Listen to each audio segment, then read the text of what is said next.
I've heard of being tied up with a string, but a big old flesh tube? Kinky. My name is James. I'm Nicole. And we're Mostly Speaking Sentai. The daddies suck. We have microwaves today, baby. Coolsville, home of a pup named Scooby-Doo and his best friend Shaggy.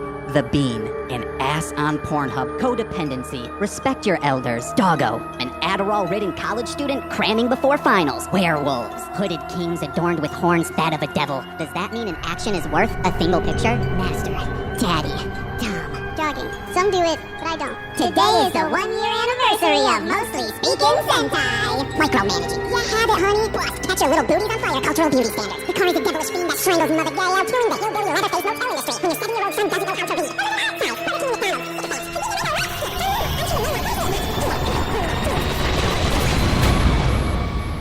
Welcome in, listeners. My name is James. And I'm Nicole. And this is the 100th episode Cram Guest Extravaganza of Mostly Speaking Sentai.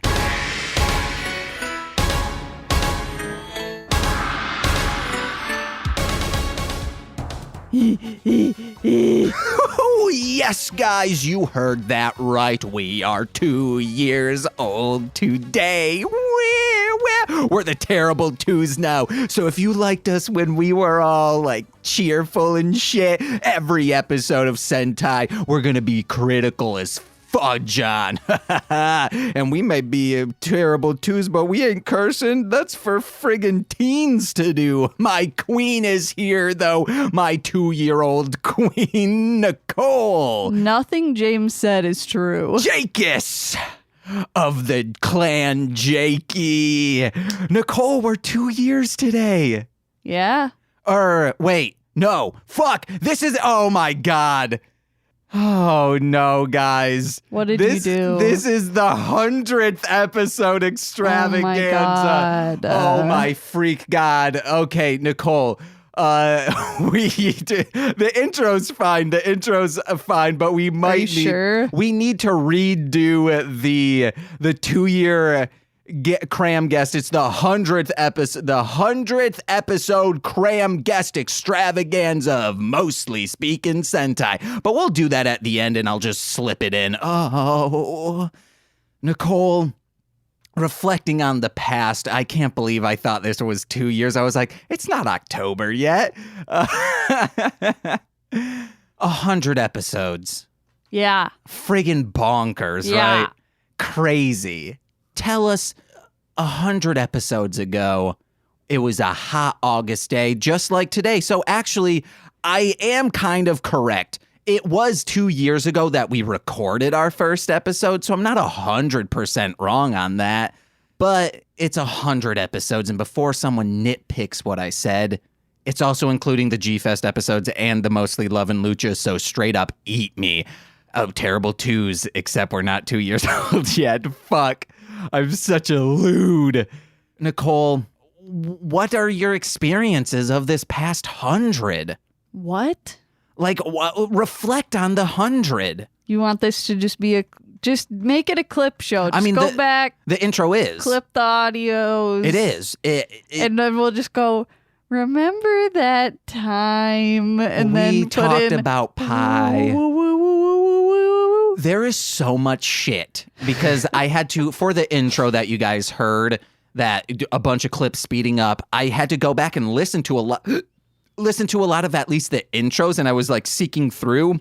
One, even though I thought, hey, I'm comfortable in front of a microphone, those first episodes, I wasn't. I was so timid and dumb, you know?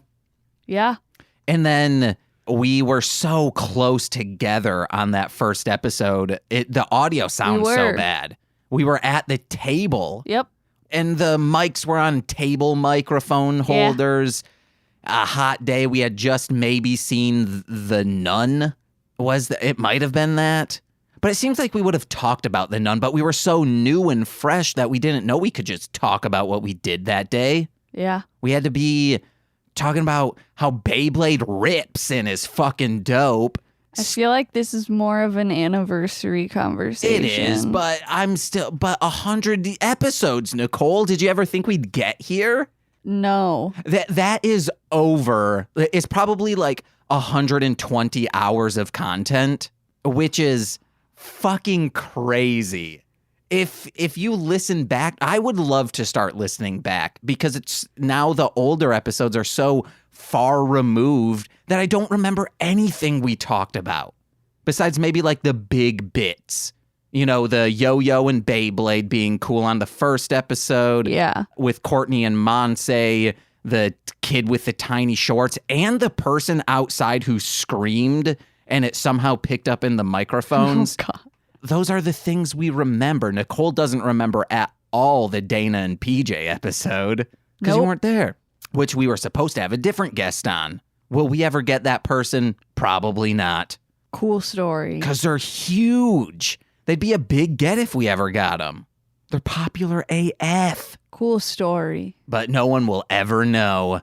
But speaking of gets and guests, guys, boy, do we have them for you today. Ooh,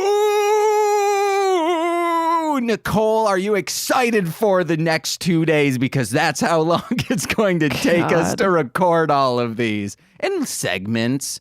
I'm hungry. Oh, then eat, my friend. I can't. We're recording. Do you want a Tums? No. They're calcium. It helps your bone grow big and healthy. And don't forget, punchable. My singular bone. Yeah. You know, when you're talking about the ham bone, that's the bone everyone's always, I got a bone to pick with you. It's a ham bone. Ooh, roll them bone. That's the ham bone you're rolling. Yeah. You know what? You're not wrong. Show me them pearly bone. It's just you showing someone a polished up ham bone. It's true. Man. Absolutely true. But Nicole, do you have any sentiments you'd like to say to our fans before we get into our guests? Any sentiments? No, I don't have any sentiments. What about sediments? No. Fresh out. Broken up rocks and shit? Yep, I know what sediment is. Yeah, me too. I also know what the coolest rock is. The Rock. Oh, man, Dwayne Johnson, he's so muscle. No one can see what I'm doing right now. I was flexing my anus. Wow. They don't know if that's true or not, but it's in their mind's eye now and in my Brown's eye. A proud partner of the Tokusatsu. That worked. Who? If they've never listened to an episode before now, for sure today they will be listening to an episode. All right, guys, let's get into guests. Yeah, but it's like, no, but we're doing them a favor because it's like a bit now. So like people will actually remember. Yeah, just like the patreon.com/Ranger Command PH. Yeah. That got people to go to Ranger Command Power Hour. Yeah, dude. I mean, patreon.com/Ranger Command PH and sign up. Fuck, James, you're right. I do say yeah, dude. Yes. Hell yeah, but dude. I don't say it like how you say it. I think I'm doing an accurate like a flawless impression. Hell yeah, dude. That I think is, you do say it all the time. Yeah, I do. Yeah. Every time you say it, I'm going to. Don't. You see the bands on your wrist, I'm going to flick them. Wow. Or I'll just pop your bra strap. Okay. Pop your bra strap. I'm sweating. But let's get into our guests. Oh, yeah. Guys, this our first guest, not guess. We don't have to guess who this guest is. If you know who our first guest ever was, you'll know who it is. And not only is it our first guest, it is one of our most requested guests. You know her from I'll Get There and the second episode of this show. We have Monse on the phone. Hey. Yeah. Monse, we haven't seen or heard from you in, I don't know. It feels like something like March. It feels like something happened around there. I can't pinpoint why though. Weird. Nicole? I don't know. Thoughts? I don't get this bit. Oh, I'm saying the pandemic happened and that's we're why. talking about the Rona. Yeah. I know, but I don't get it. I'm making conversation with one of our most requested returning guests. Okay. Do you want to know who the other guests are that get requested? Yes. It's Courtney. That's it. It's you and Courtney. That's people are like, my mom specifically is constantly saying, "What are those girls up to?" That's so cute. Tell my mom what have you been up to? Just staying COVID free, first of all. Hell yeah. And just chilling, hanging out. Dope. Yeah. What's the fanciest thing you've done during the pandemic? Fanciest. What? God. I've watched a lot of TV. It's not fancy, but like I feel like I would always take pride in not watching TV before, but now I have no excuse. And I'm like, fuck, okay, yeah, like I gotta finish this show just because I started it. Where before I didn't really care. Well, where have you been watching this TV at? At home. Well, I mean, yes. On what have you been watching? What? On television? Oh, just like basic know. television, like satellite TV? No, like streaming services, so Netflix, Hulu, HBO. All of these? Hell yeah. Sounds pretty fancy to me. We're in a pandemic, James. Having all these streaming services, that's fancy as hell. Fancy as hell. Well, none of the accounts are mine, so... Even fancier. That means people are paying for you to watch shit? Legit. I'm just scamming my way to the top. That was same with us.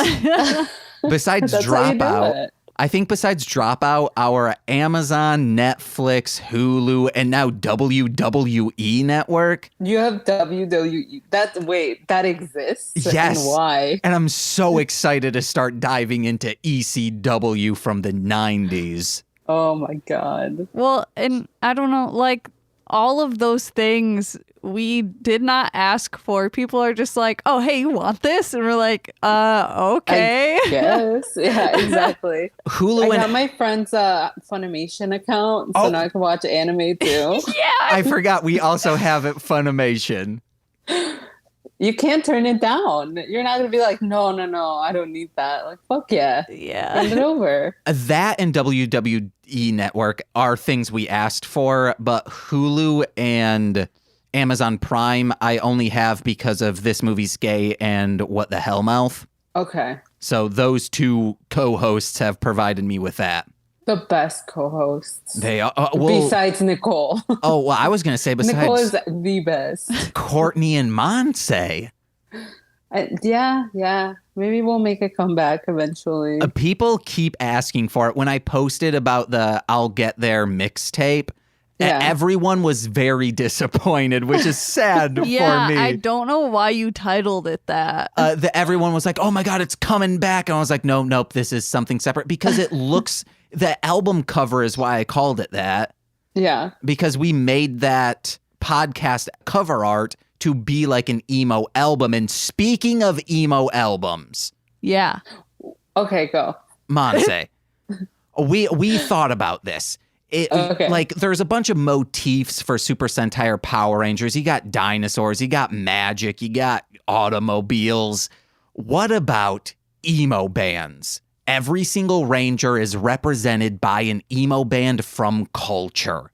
So let's workshop this. Who would be what?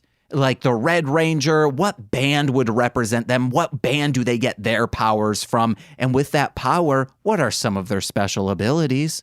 Oh God, that's a lot of pressure. All right, how many colors do I have? Let's just do a basic team of 5. 5.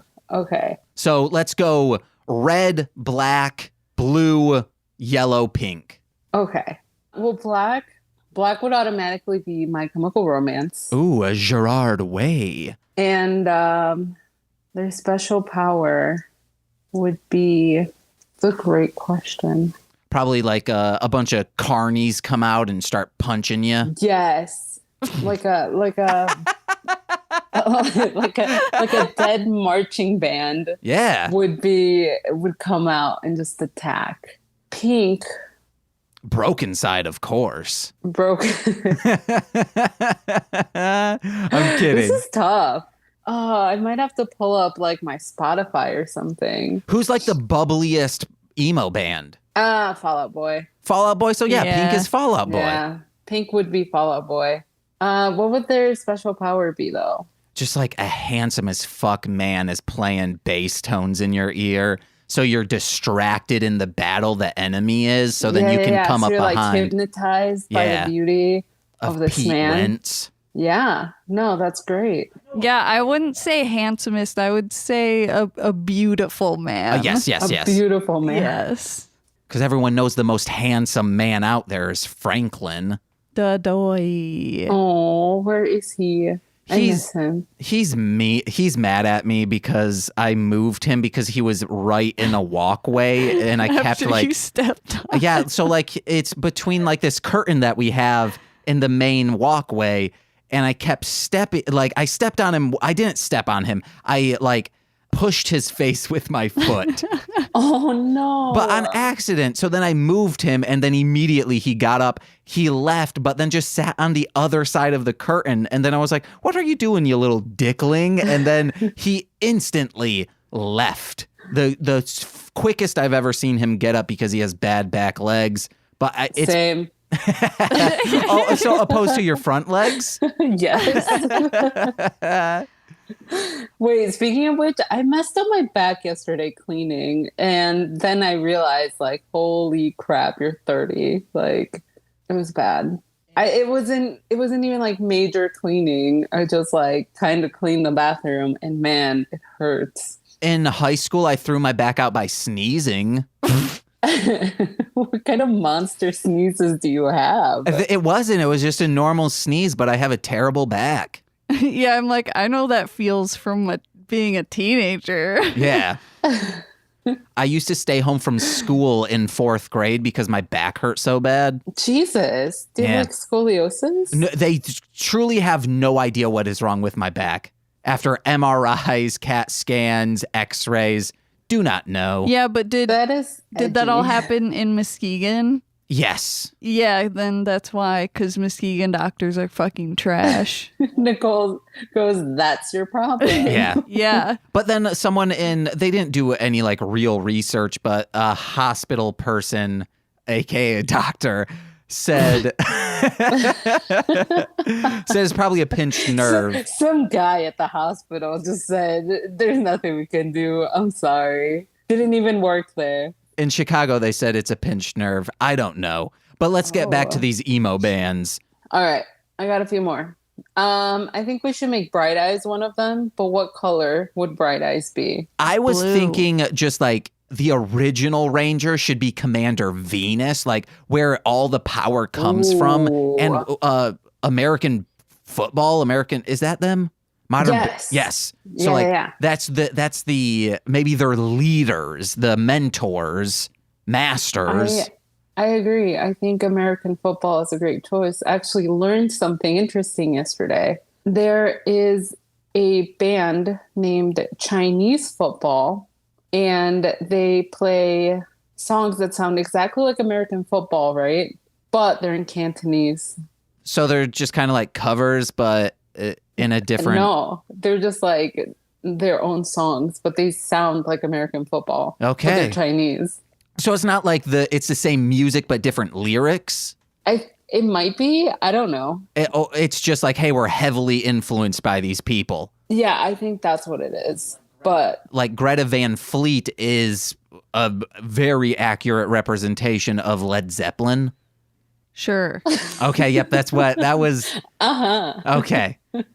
Okay, but I thought the beginning of emo was like a band called like Tomorrow or like Thursday or something like that. I've always known it as really Commander Venus kicking off the scene. Oh, okay. And then tangentially American football. Yeah. Okay. At kind of the same time. Kind of like, when you're talking about horrorcore, was it Isham? Was it Brother Lynch Hung? Was it the Gravediggers? ICP. Well, ICP was like slightly like Isham was before ICP, and ICP pretty much said, hey, let's do what Isham's doing, but let's not talk about the devil. Let's I just be clowns. like saying ICP. I know. I guess my last Ranger would be Taking Back Sunday because it's my all-time favorite. Well, we still need a blue and a yellow. All right, Taking Back Sunday will be yellow. Okay. Blue will go with Jimmy Eat World. I don't Maybe? I don't even think I've ever heard of Jimmy Eat World. Fine, I'll pick one you've heard of. Oh, no. James. It's fine. I'm just saying, I don't think I've ever heard them. You've definitely heard of Jimmy Eat World. But I just don't know. It just wasn't processed. Nicole, singing one. What? Jimmy Eat World, do you know any of their Singing. music? I would if I heard it. Okay. See, Nicole knows. But now, who is their villain? Their villain. I was thinking it's Big Pharma with antidepressants. Yeah, like the Zoloft bubble. Oh, yes. Wait. Yeah. But that guy's also sad. Yeah, exactly. So it's like their sadness, but it also represents Big Pharma. Okay. Oh, it's You know? fake emo. It's poser emo. Yeah, exactly. Hell yeah. Nicole, what you searching for? The band, that emo band. Oh, it's probably Commander Venus. I don't know. A lot of people are saying Rites of Spring and Embrace. Yes. I've never heard of them. Me either. I've heard of Rites of Spring, but I can't think of what they sound like right now. I was very into this like 15 years ago. My brother Probably was wasn't. too. It was like 10. Was he? Yeah. Oh, yeah. My brother was super into emo music. My brother used to dress like he would be in a My Chemical Romance music video. Oh. And Green Day, Interesting. Green Day. He dressed, in like the black suit and red, orange, or purple tie. With the eyeliner and Yep. shit. Yeah. Eyeliner needs to make a comeback, I think. 2020. Make it happen. Well, I think like putting anything near your eyes in this pandemic. You mean glasses, James? Oh, no, yeah, glasses is fine, but I mean, actually sometimes Yeah, it was called Thursday. Sorry. Thursday were the OGs? No, it was like early. It was just like they were very influential. Yes. I don't think they're were. like OG, but they influenced a lot of bands in their style. I think OG emo band, like the first emo was Hymns. Oh, that's Courtney's field. I'm not a hymn boy. No, Hymns from the Bible. Oh. Probably. They're sad, I think. Yeah, I mean we're all going to hell, so Cheer! And we'll end on that, maybe? we're all Wait, going to so hell, guys. can we review just really quick? Yes. What the team Yeah. was. Yeah, okay, so wait, Shit. who was a Red Ranger? I don't think we... We didn't pick a Red Ranger. did Oh, we? my I think we God. just started like spewing off names. My Chemical Um, Romance is a Black Ranger. Black Ranger. Taking Back Sunday was yellow. Fall Out Boys was pink. Pink. And Blue then we was have Jimmy blue. Eat World. Okay. So now we But need I- red. I thought we said Bright Eyes would be blue. Okay. I'd rather do Bright Eyes over Jimmy Eat World. Okay, so Bright Eyes is blue. Blue. I guess we'll make American football red. Okay, there we Yeah, go. There we go. Our lineup of emo Rangers. Hell yeah. Hell yeah. Monse, do you have anything to plug? No, my Twitter is private, so Okay. nothing to plug. Yeah. Y- And then just until recently, I became unblocked from that Twitter. What? Monse didn't want, because for some weird reason, people love No. to invade other people's privacy at our old job. Okay. That is not what happened. The story is way less cool than that. Oh, okay, what is it? We were at work and you were like, I wonder what Twitter profiles look like when you're blocked. And I was Oh, like, I don't know. And then you were like, here, block me. And I was like, okay. yes, I forgot that. That sounds So, accurate. Yeah, so I found you and I blocked you and I forgot about it for like, 3 years? I must have forgotten about that because like there was a time when Wes, previous guest from episode 5, I think, when I found his music, And he was up, like, he's like, how did you do that? I was like, that's our job, is to find people's information by going from one profile to another to another.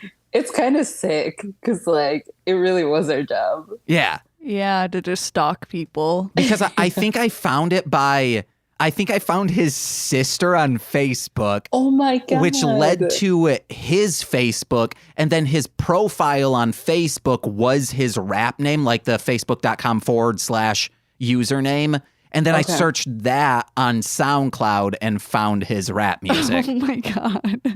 You're a sicko. And with that, thank you so much, Monse. We miss you. And Thank you. I miss you guys. maybe someday I'll get there. We'll come back, but don't take us up on that, listeners. Fingers crossed. Fingers crossed. See ya. 2020, anything is possible. It is. Bye. Bye. All right, guys, our next guest, you remember him from many classic episodes. The most classic episode from our early run, Zaddy Issues or something like that. Nicole, do you remember that episode? Sure. Our guest was just sunken into themselves on a couch and very nervous because they had never been in front of a mic, but he's here now. He's in a car at the moment. We'll get into why in a sec because we don't know. Maybe he forgot about this record and was just out. Okay, there. He is shaking his head, yes. From What the Hell Mouth and of Tumblr fame, it's TC. Oh, well, they won't see the video. I don't know why. It's audio. Hi. Howdy, how you doing? It's really hot. I don't know how babies do this. Oh. They don't. They die. That's how. True. I'm halfway there. Halfway there. Big Time Rush, thoughts? I liked Big Time Rush. They were like popular when I was in like a freshman in high school. So it was about that was in my bracket. Okay. Them and Demi Lovato. Who, Demi Lovato snapping on mother fudgers. Man, what if they had done a song together? Probably wouldn't have been great. Yeah, I was just about to say that too. Nicole makes fun of me because I was like, no, yeah, I watched all of Big Time Rush. And Nicole's like, no, James, that doesn't make sense. How you wouldn't have been watching that in middle school? I was like, I'm pretty sure I was watching that in middle school. And then I looked it up. I was like, wow, I was a senior in high school. Because I was like, I had just started high school, so you were just a fully grown adult. I'm younger than you. Like, I think maybe like mentally. Yeah, uh-huh. Yeah. I was hit on the head too many times. I'm kidding, I'm kidding. Because I was like, no, I thought that show was lame when I was in high school. And you're older than me. There's no way you were watching it in middle school. Yeah, that show sucked. Quickly change because Nicole says her feelings. TC. What? TC said that he enjoyed it. And then once you said that it was lame, TC says, yeah, that show fucking sucked. Mm-hmm. It's called comedy timing. But TC, today, Nicole and I have big things to tell you. And the first is, we just want to let you know how proud of you we are. Thanks. And you've been through a lot. And guess what? I don't want to sugarcoat it. You'll be through even more. I mean, I hope good things. I'm pretty tired. Okay. Well, today we're here to tell you that Nicole is the one who is spearheading this. Nicole, tell TC what's going on. James told me about how you said that if it comes to it, that we would adopt you. And I said, yeah, we can be TC's two dads. Oh, that's so exciting. I was hoping that's where this was going and was going to be really let down if that's not where it went. We're your two dads now. We're your two dads. We're going to tuck you in at night. I actually, instead of tucking me in, let's just really start digging me out of this debt. That would be a great first step, dads. Yeah. All right. Cool. We're looking at, 60, 70, 80K. So if each of you could put forth 40K, I would put forth no Ks, and I think we'd be good. Off to a good start. In my experience of recording with you, you will at least put forth 2K, which is just ignoring both of us while you play basketball on PS4. See, it's good that I forgot that we were doing this because now I'm not able to play 2K. Yeah. It's just if you see someone running by, you'll be distracted by that. Well, that's true. Because now everybody getting in their car, I'm like, what are they buying? This guy has a giant bottle of what looks like gin. Me too, sir. Me too. No, you're not. He saw me nodding. Oh, goodness. You're alcohol free now. Oh, you know. Oh, Nicole, how are you? Hi. Turn on the AC. It'll be too loud, I think. Okay. Yeah. Go outside and just like run around so the wind gets in your face. Open windows. It is 97 degrees. Wait, it's 90? I thought it was high of 78 today. No, it's 97 right now. No, that's in like 2 days. That's okay. Well, I could have swore. See, Google's been doing some trash to me lately. One, it's telling me not when things are streaming on specific platforms. And now I looked last night. So I thought, hey, today was a high of 80 or 90 something. That's fine. But I guess it'll be tomorrow is a high of 78. No, you told me yesterday when you were looking at the weather that is on Sunday. You mean Saturday? No. I don't know, but let's get back to the matter at hand. TC is our child now. The problem is you. Yeah, Dad, you're fucking up. Oh, man. It doesn't feel right calling you Dad. I think I'm going to call Nicole Dad and you James. Okay. Yes. Why not me Pup? And I think probably often I'll have to say that you're not my real dad, but I would never say that to Nicole. Okay. That just feels like that's our relationship. What about Poppy? No. That's not my culture, but like if you guys want to refer to yourselves as that, you can. See, in my head, I was thinking of like the flower. So like it was cute. The only other time I've ever heard a relative referred to as Poppy is an episode, or like Poppy, was in Friends. When Rachel gets pregnant, she tells her dad he's going to be a Poppy. And I was like, he's going to be a grandfather. Call me Pa. I'm going to call you. You're not my dad. Don't tell me what to call you. I am your dad. You're not my real dad. I have the papers to say this 24-year-old. You don't even know how old I am. 23? You're the worst dad ever. No, 25. Yeah, that's what I was thinking. Wait, Nicole, how old are you? 25. Okay. So you guys are same age, but I don't think born same year. Nicole, when's your birthday? December 26, 1994. What are you, a Capricorn? Yes. I be knowing. No, you don't. I literally just said, just without even prompting. There's a stream that we did specifically proving how you're not bad. You're not good at that. No, actually, no. TC is good at knowing what astrological signs people are if he knows their birthday. I can guess yours without knowing. Why? You are a Virgo. We've done this before. You also know my birthday. How do you know I know your birthday? I don't know you. You're not my real dad. You're my best friend, though. I got a lot of best friends, James. Doesn't mean I know their birthdays. My new kitten's my best friend. I have no idea when he was born. Who? My new kitten. Oh, okay. He was actually very big. I thought you just said kitten, and I was like, I know TC has a new cat, but are you also friends with someone whose name is Kitten? I don't think I'd be friends with anyone named Kitten. What up, I would Kitten? think it was like a weird kink thing, and that's not for me. Or just a weird, like, hey, everyone's called me Kitten since I was a child. I'm not going to do that. Okay. Hey, guys, if your name's Kitten, you better be getting the fuck out of here. Bars. Thank you. One day, I'll make a song that TC says, I'd replay that. I feel like I've said that before. Maybe. Probably. Or it's like, hey, I'd replay that if it weren't so devil-centric. Or, hey, I don't want to hear about my best friend masturbating on clitorises. Yeah, not even in just like normal conversation like this. I'm talking about Beyblade. Since my dad will never hear it, I was screaming at my dad of like, oh, whenever you hear one of my songs, you're just like, oh, it's so vulgar, all the cursing. Well, what about, even when there are no cursings? TC, did you leave? No. Oh, okay. I was wondering why you were in. I realized that I was like, I'm sideways, aren't I? Oh, okay. TC was on a long format instead of portrait. You were on portrait. I was vertical instead of horizontal. Yes, but I was screaming at my dad. He'll never hear it. Just going, oh.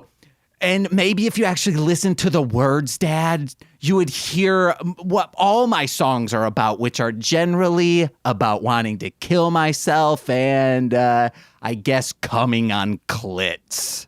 And then I realized, yeah, maybe my dad's right. He shouldn't be listening to my music. Oh, okay. What?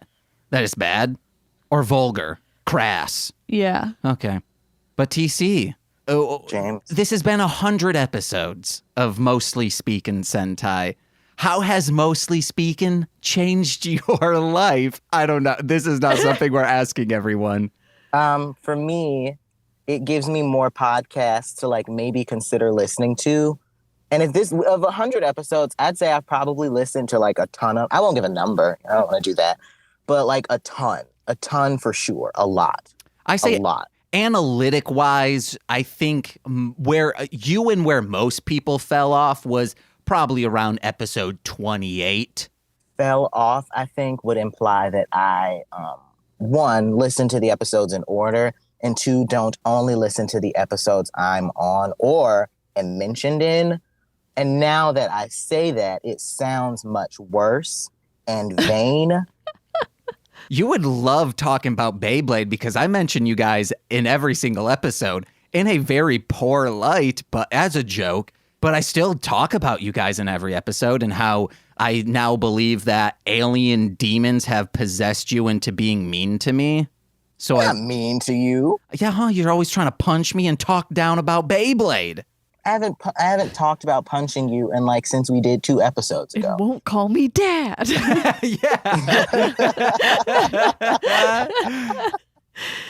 That'll be a new ripple. Demons are making you not call me Dad when normally demons is what makes people call me Daddy.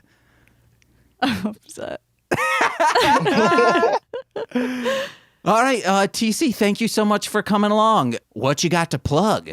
Nothing. This is you guys' thing, and I don't have anything or things. But congrats. Thank Super you. Exciting. And guys, we'll see you in.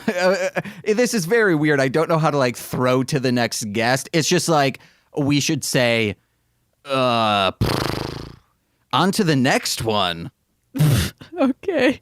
All right, guys, our next guest just took a big ol' hit off that stogie shit. Oh my God. Don't do it on camera then. Yes. Even if you did it off camera, guess what? I'd still be hear able it. to know. I blew it on opposite camera. You but should keep my secrets. No. Protect the biz, dude. Protect the biz. It was a big old stogie full of that black tar marijuana. Ooh, yeah. Did you know anything that you could think of, like any noun that is known to mankind? There is a marijuana strand for it. Oh, and Sean Marciniak is here today. Yeah. Okay, so any noun known to mankind. How? What about? Okay, so Yes. Corolla ferret. Wait, no, Corolla? No, just a single noun. No, Not- okay. But it's the 21st century, baby. No, it's We have to Sherlock Holmes in the this is 22nd century. Holy shit, this is Spider-Man 2099. Oh no, Nicole knows all about comic books. Ask her anything. Nicole, don't. okay, serious question. So you have the Thing in one corner, Yeah. the Hulk in the other corner, and Martha in the middle. Now, is that Martha Wayne or Martha Kent? Oh, I was thinking Martha Washington. Trick answer. She got it, baby. Wait, Martha's Well done. Martha's not the name of Clark Kent's biological mother? I'm gonna say no because it's Crazy Earth name. And Okay. Oh yeah, they all have Earth in a billion years has different words than Earth right now. Because Krypton is Earth in a billion years as the canon I read. Sure. I thought you were going to say the canon I wrote. Oh, no. Superman fan fiction. Oh, man, I wish I wrote The Red Sun. Also, guys, spoilers for Superman, The Red Sun. Is that how? Oh, man, hold on. I read The Red Sun. Yeah, that's that was how a weird spoiler warnings work. Yeah. You say it afterwards. Exactly. Yeah. That's how we do it here on Today. And speaking of spoilers, spoiler traveling alert. Make sure you bounce the basketball through the time-space continuum, or you'll be time traveling. You can edit that part out. I don't even know what you were trying to go for. Well, are you saying like, hey guys, don't break it down. Don't break it down. I'm assuming it's a reference to something. Guys, the Stargate is not a soccer goal. Please stop using the Stargate as a soccer goal. I'm looking at you, Kenneth. You're being a dick. We just get aliens from other universes coming in here saying, hey, someone broke my fucking window. Who will pay for it? I like the Christopher Walken pause on universes. Oh, that might have just been, did I do that? I don't know.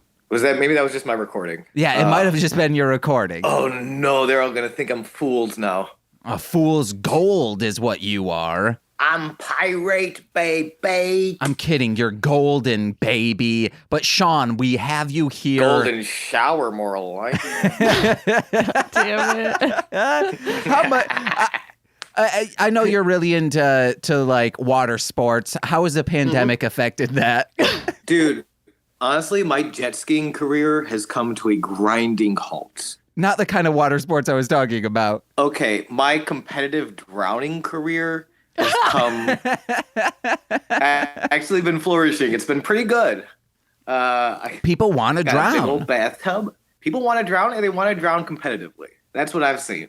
And people like to watch other people drown on ESPN 7. Or it's good. It's good. But okay, we'll just get off the water sports thing. I was talking about pee-peeing on each other, people. Oh, you mean power playing? People taking advantage of each other and appearing dominant in the boardroom with big suits? PP power playing? Is that what you were talking about? Is that Yeah. That's how I get off. Fuck yeah, dude. Whoa, being in a boardroom gets you off? Hell yeah, brother. I swear, every time I fucking watch Mad Men, I'm fucking hard for 7 days. The face you're making right now. Also, I forget that you like improv all the time. I don't have a real personality. I have a series of bits I used to hide behind. That's not funny. That's just sad. It's hilarious. If you're an extra on a show and maybe you're just like the delivery person going into a boardroom, would you have to turn down that part? Or would you say to the director, like, hey, I'm so sorry. I know I'm just an extra and I'm playing like this unspeaking role.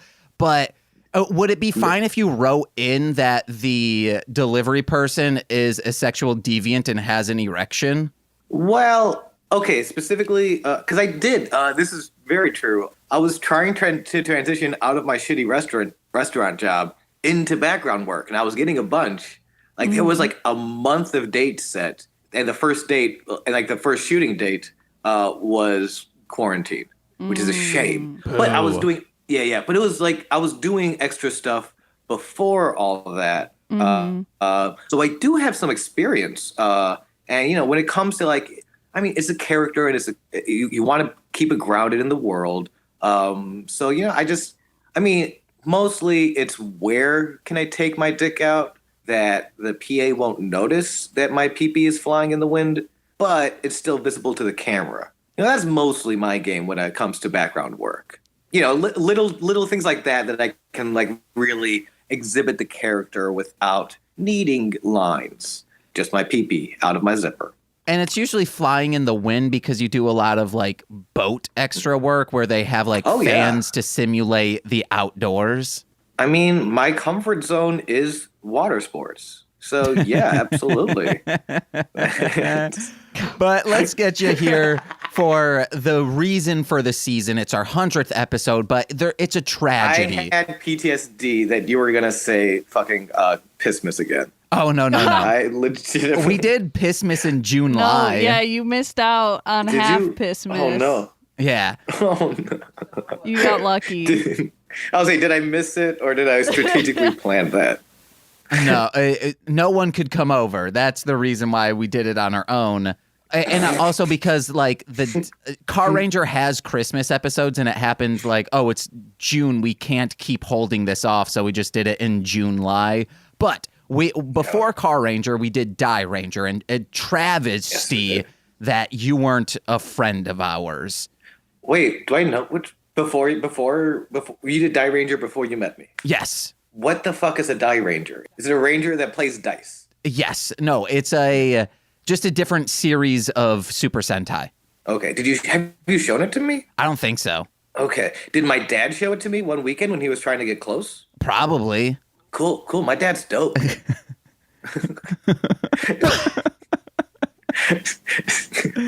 podcast is about how cool my dad is now. Oh, okay. Hey. There's like, wait, I don't know if he's doing a bit right now.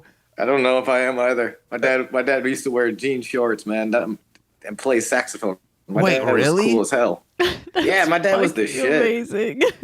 Dude, my dad. Oh my gosh, 90s. If you're ever in Buffalo and you listen to 97 Rock, which is the classic rock station, picture a beardy dude with jean shorts and a cut-off T-shirt from that radio station, and then stop looking for him because he died from he passed away of cancer a couple years ago, and that part's not fun. Wait, was your dad on radio? No, he just wore. I just always picture him in this T-shirt. I don't know why I brought it up. Oh, okay. It's just so that specific cut-off shirt is just like so ingrained on my pic. Like, you know, like when some people you picture and like every now and again you picture them in a very specific outfit. Yeah, my dad growing up is a Tiger Scout from Cub Scouts T-shirt. Like it's bright orange and has a tiger on it. I was in the Tiger Scouts. It was up until I think Bear Scouts is when I jumped out of the Cub Scout game. Yeah. Me too. What word? Yeah. I didn't mean to yell. No, it's fine. You'll be compressed. Thank God. So I keep telling everyone, compress me, Daddy. I can't live in this world loud. But okay, I come so uncompressed. Well, we have to get to the matter at hand. Okay, so Die Ranger, Bear Scouts. I mean, Die Ranger. Yeah. In this show, the monsters were called Gorma. And every Gorma had a name that was in a formula that was a title / profession followed by a noun or vice versa. So things like Baron String, coffee craftsman, hamburger manager. Those are two ones that we made up. But hamburger manager is very good. That's mine. So following that, was the coffee craftsman? Yeah, that's Nicole's. That's also very good. Coffee Craftsman makes me want to go to cafes again.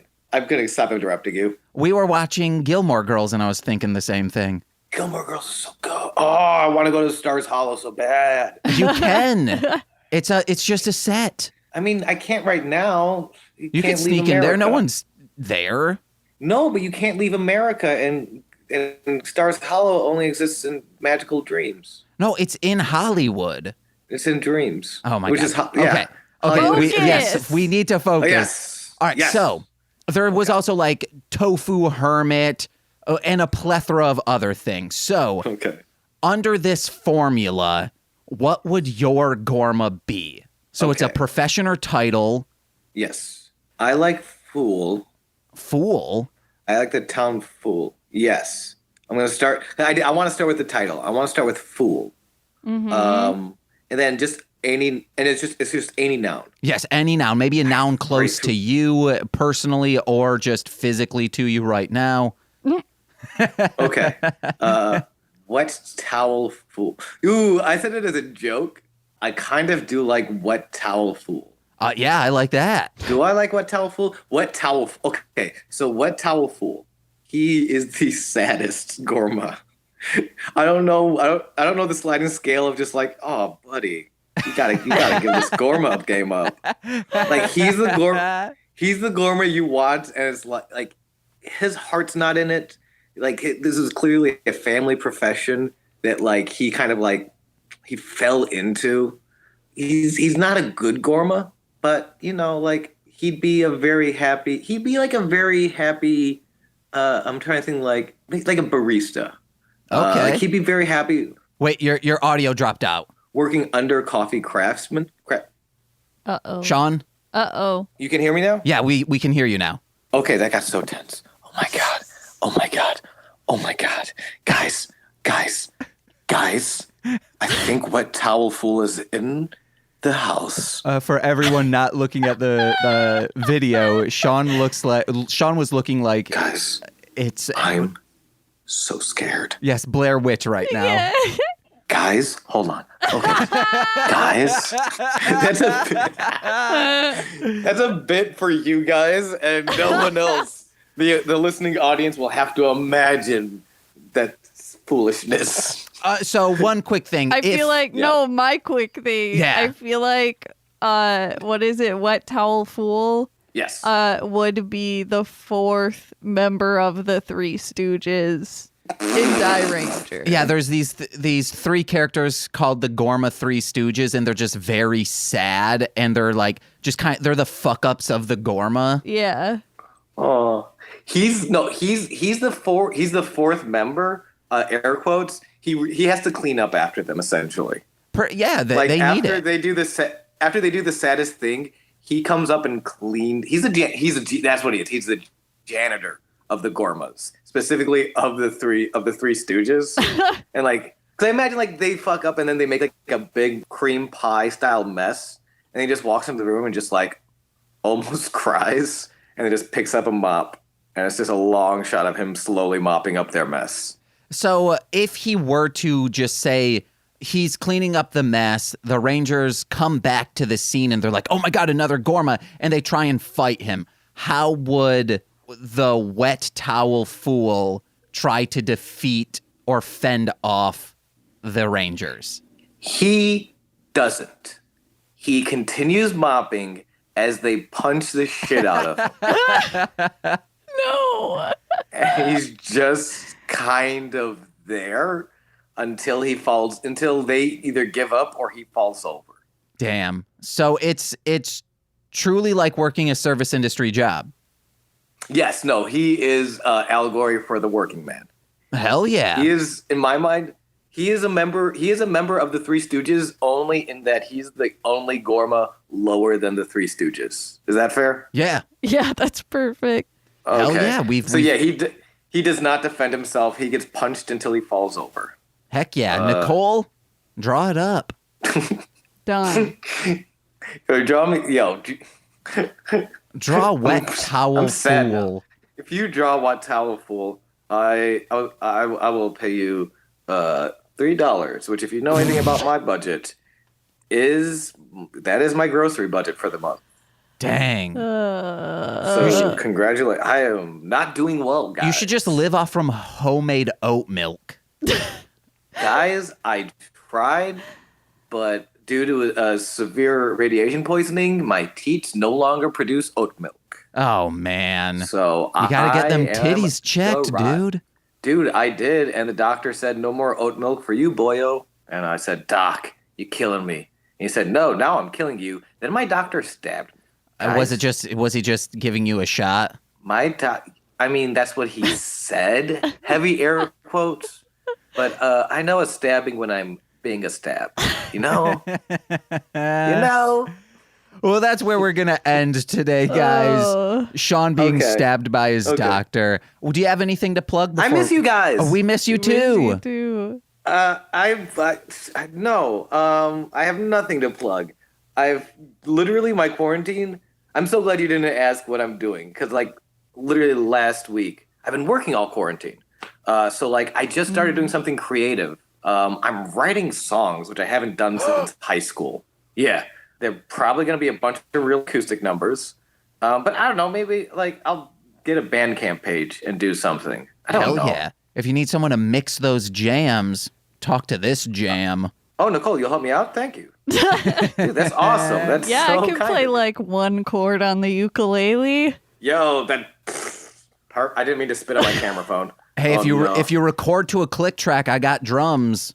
Ooh, I don't know what those words mean. To a metronome. No, the last words. Drums? Yeah, is that a thing? Is that a thing I should know about? Picture a bass guitar, but instead of strings, it's pig skins stretched over a cylinder.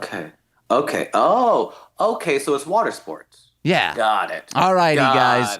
Thank you so much for being here, Sean. Thank you for having me. I miss you. I love you. I wish we could do a full episode, but we can't. Not yet. Someday again. Yes, it will. See ya. Bye. Bye. Bye. Hey, Nicole, is it a stand mixer or a stand mixer? Sounds the same to me. No, like, what is it really called?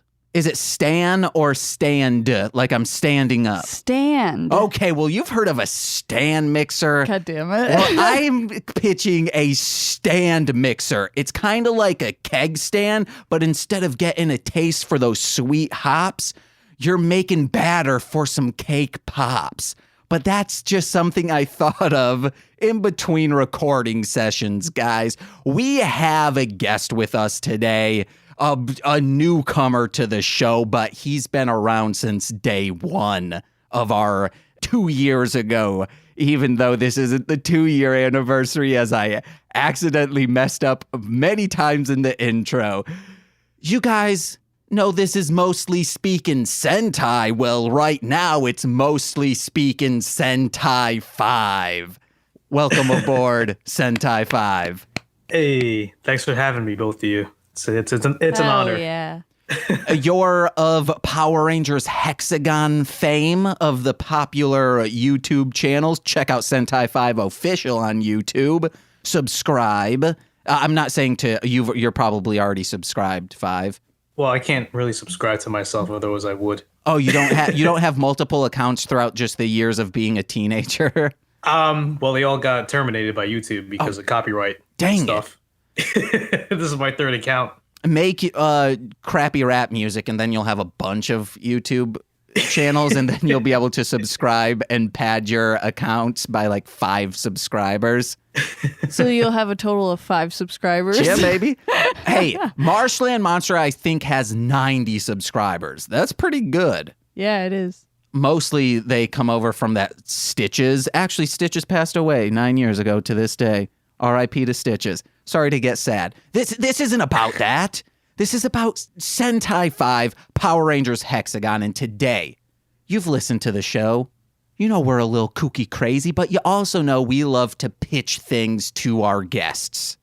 So today, we're going to pitch you Power Rangers Hexagon. All right.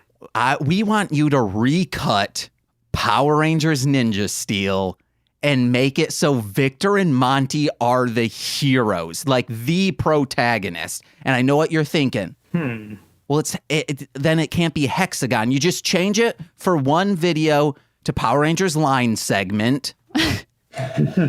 Or you can change it to Power Rangers Triangle because we can throw in Red Bot and it'll be the greatest thing ever. I'll have to use footage of Victor and Monty in those superhero outfits. Oh, yes, I want a lightning collection from those. I'll have to use footage from that and work around it. See what I could come up with. And them fending off the advances of those aliens because they were the heroes in the first season. They defeated I don't remember what the people were called.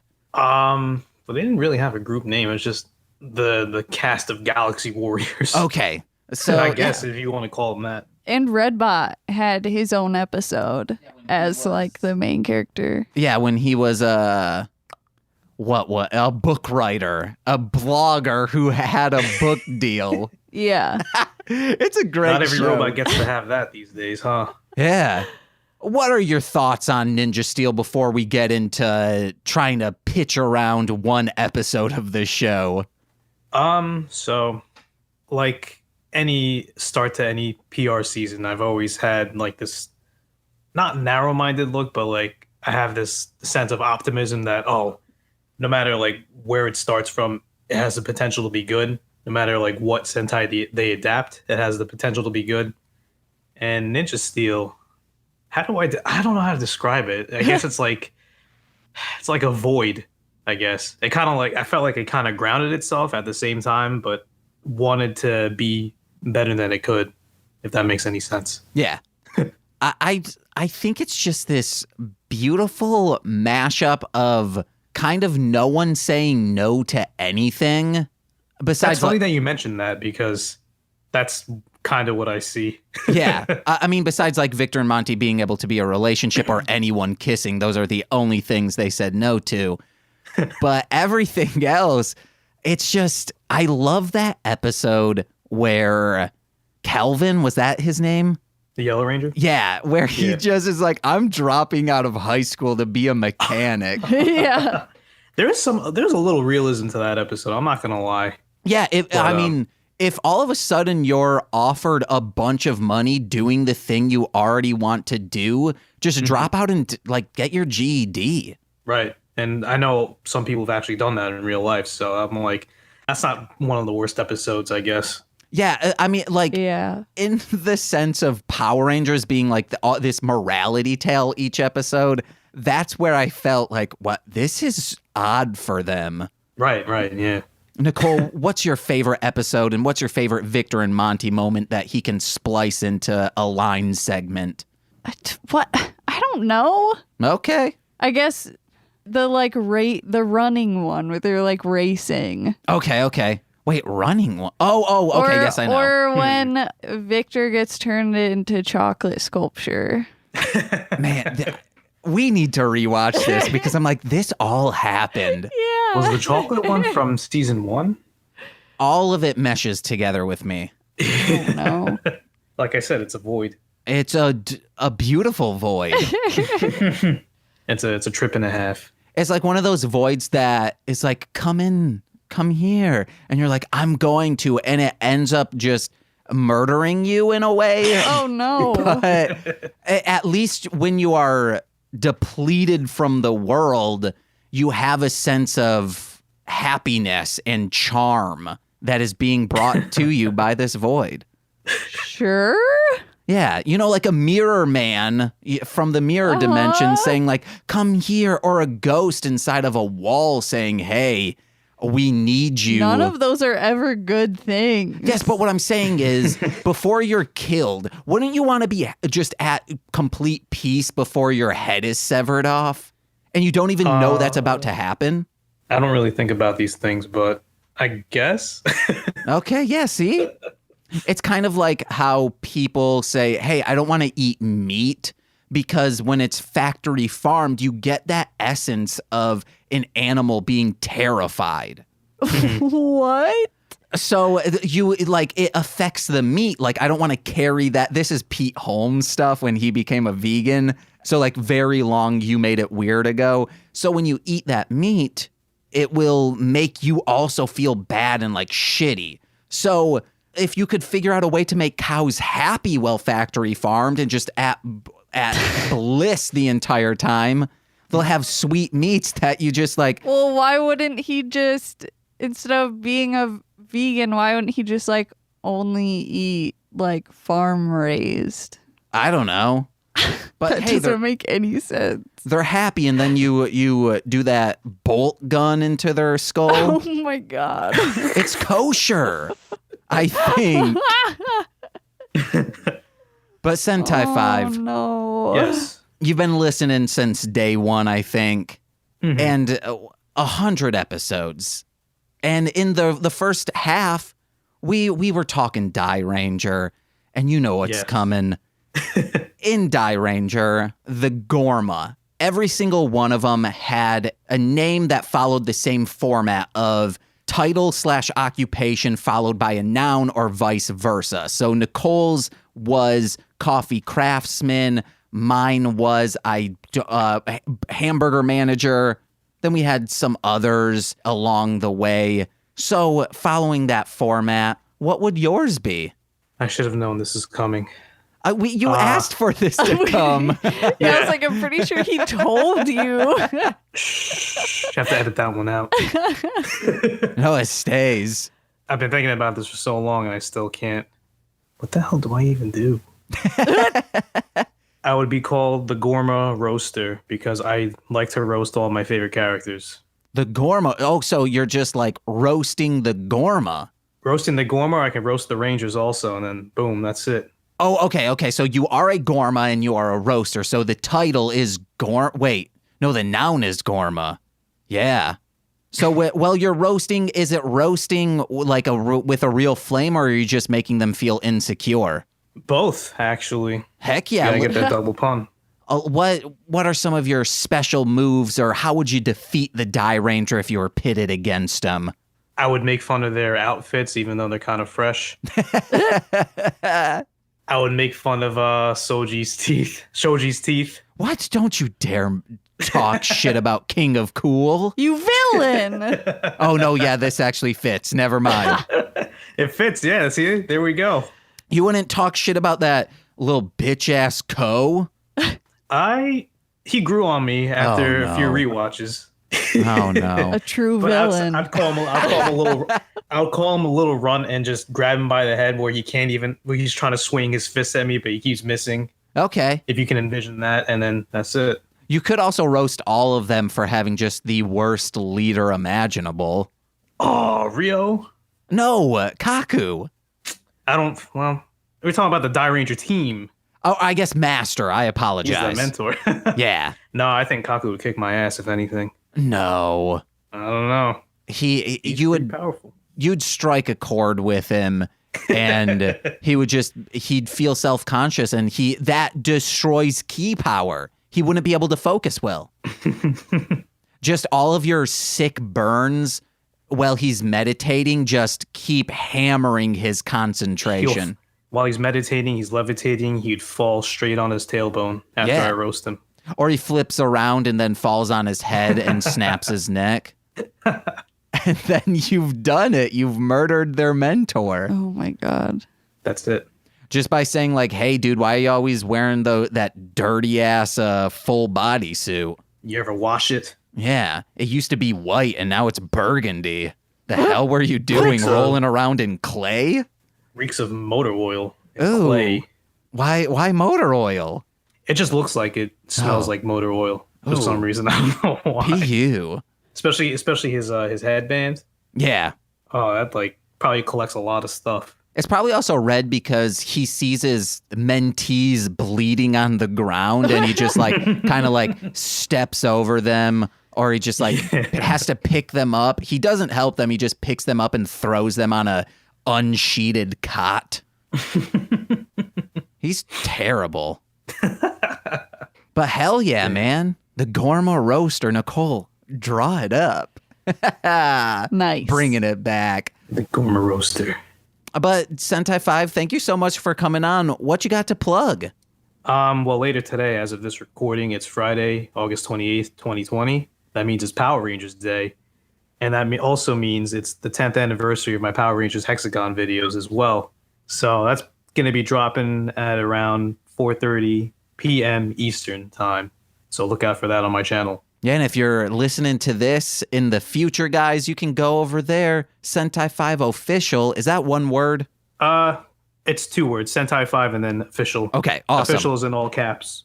And then check that out, guys. Watch every single video. If an ad shows up, don't skip the ad. Watch through it. He'll be able to monetize it better. I don't know if you're able to monetize your content. I can't monetize my videos. Okay. We got it. I knew that going into this whole business. We'll figure out how to do this. And also, there's also one more thing. It's top secret right now. I don't know if it's been announced yet on the timeline on Twitter, but I'm working with a few people within the fandom to deliver something in the next few weeks. Hell yeah. To the fandom. So look out for that. Wait, you have one more thing to plug? Legion of Boom. Yes. Oh, I guess you have multiple more things to plug.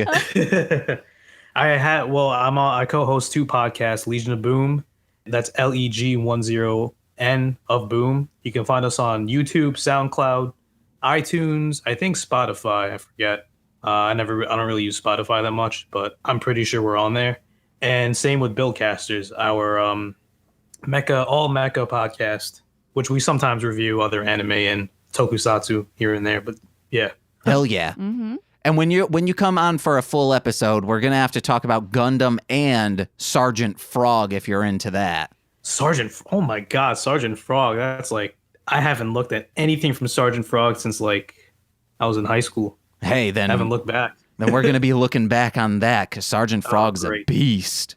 Great. I can't wait. All right. Thank you so much for being here, man. Thanks for having me on, both of you. Seriously. Mm-hmm. Heck yeah. You'll be on Time Ranger for sure. Oh, I can't wait. There's so much to talk about. Yes. All right. You have a great day, sir. See you later. Bye. Thank you, you too. Both of you. Bye. Take care. All right, guys. Our next guest is one of our first guests and one of our most requested guests to come back. So if you remember from our first guest segment, you already know who this is going to be. The wonderful, the politest person who used to be a co-host of mine and then friggin' left me for the birds. It's Courtney King from I'll Get There fame. Yo, yo, yo. I didn't mean to leave you, James. I'm sorry. You left me for the friggin' birds. Yeah, it's been rough, but I'm back. What's up, y'all? Especially after us not finishing the Flassin thing, my immortal. Mm-hmm. God, I know. I can't believe we left everyone on a cliffhanger. I still kind of want to know the ending. I haven't finished that story even. I haven't read it. We're all like TC, Corey, and I really want to get back to it. We were about to, and then the pandemic happened. Yeah, that's kind of putting a damper on pretty much everything. Everything. But speaking of the pandemic, wow, we're able to get into these easy segues, Nicole.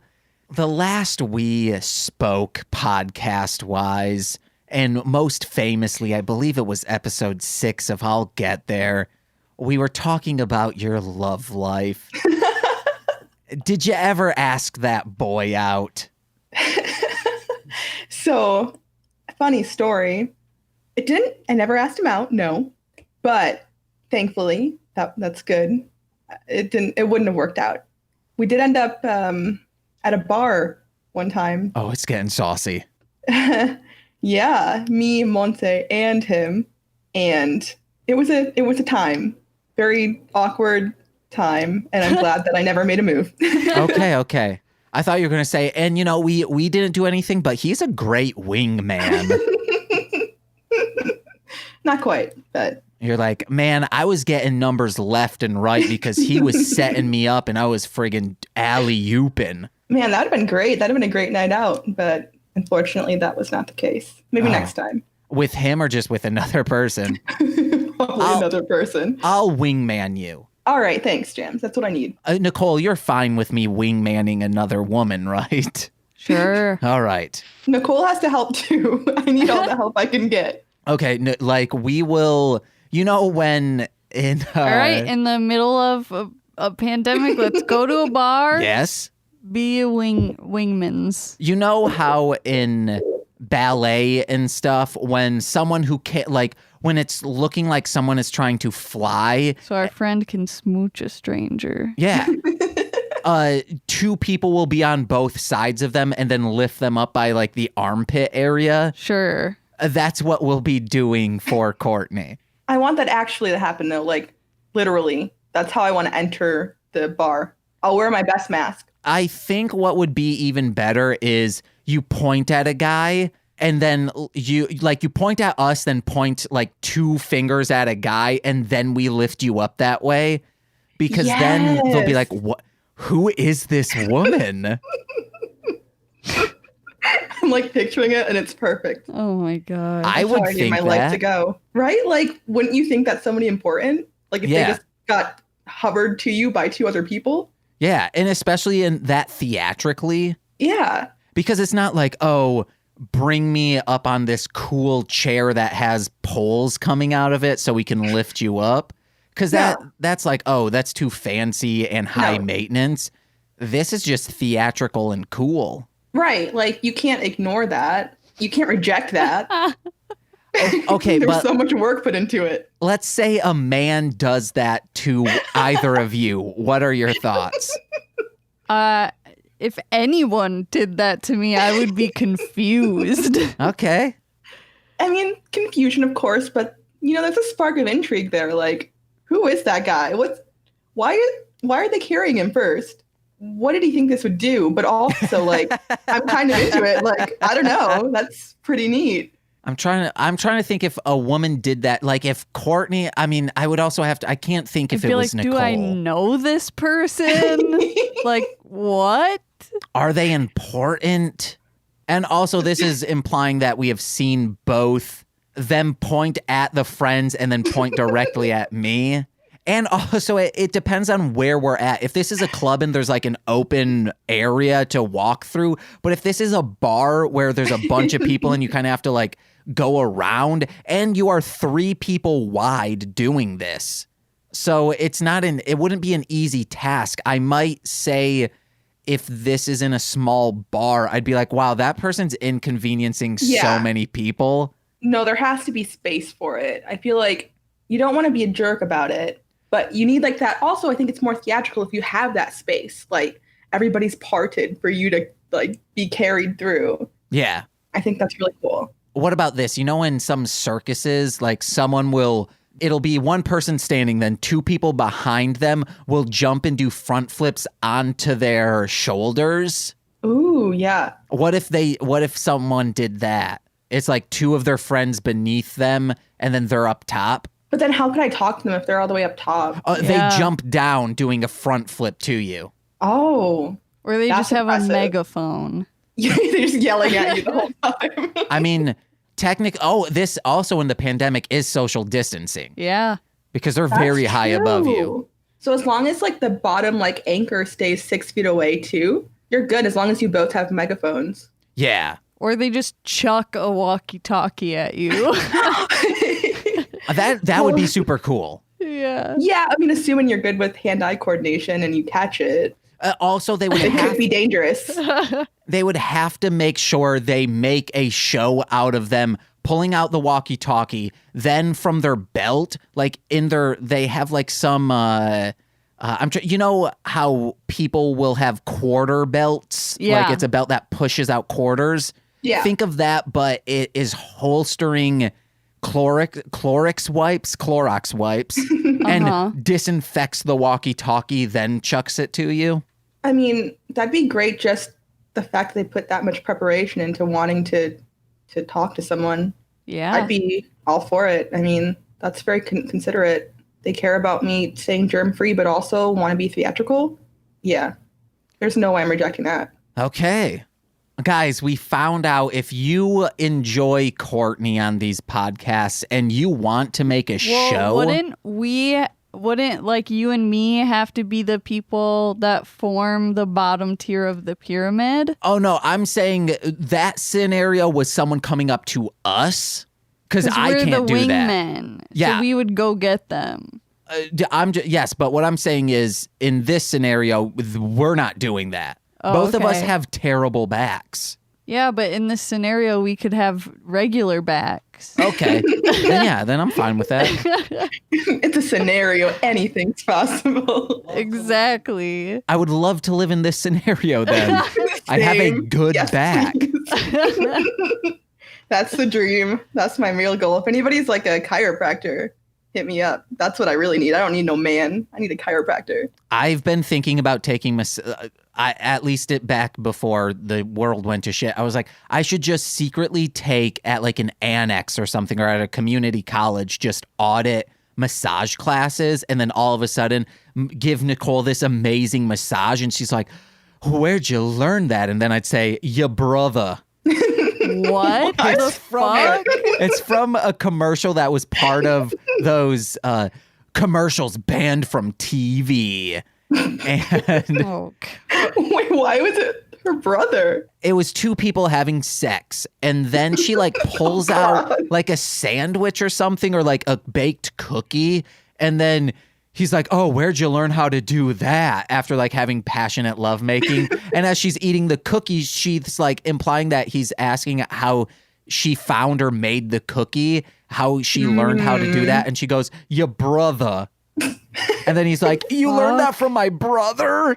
That's why it was banned from TV. Yeah, guys. that makes sense. It's a weird commercial. It's just bad anyway. I'll show it to you, Nicole. You'll love it. Product? Oh, shoot. You guys talk. You guys talk, and I will find this very quickly. I mean, first of all, why was the cookie the go-to thing after their passionate lovemaking session? Well, as James described it, it makes it sound like she just found it in their bed. That seems like, I mean, she like pulled it out of a drawer or something. Hold on. Your brother. Do people have cookie drawers like next to their bed? Why not? Who stole the cookie from the cookie drawer? That does sound like a dream. Like you wake up in the middle of the night just like starving. You got cookies right there. Someone should invent this. We should invent this. Be rich. Maybe I need to put in band TV commercial. I mean, what other commercials are there? I feel like that should be implied. Is it a cookie commercial though? Should no, I don't think it's cookies. This might need to be something that someone finds for me. That'd be nice. Yeah, band TV commercial where woman says she learned from brother. No, hey, I can't. I don't think I can find it. Well, if anybody out there knows, please send it. Because I'm very curious to know what the product was, because that's a very strange commercial. Band commercial, having sex, brother.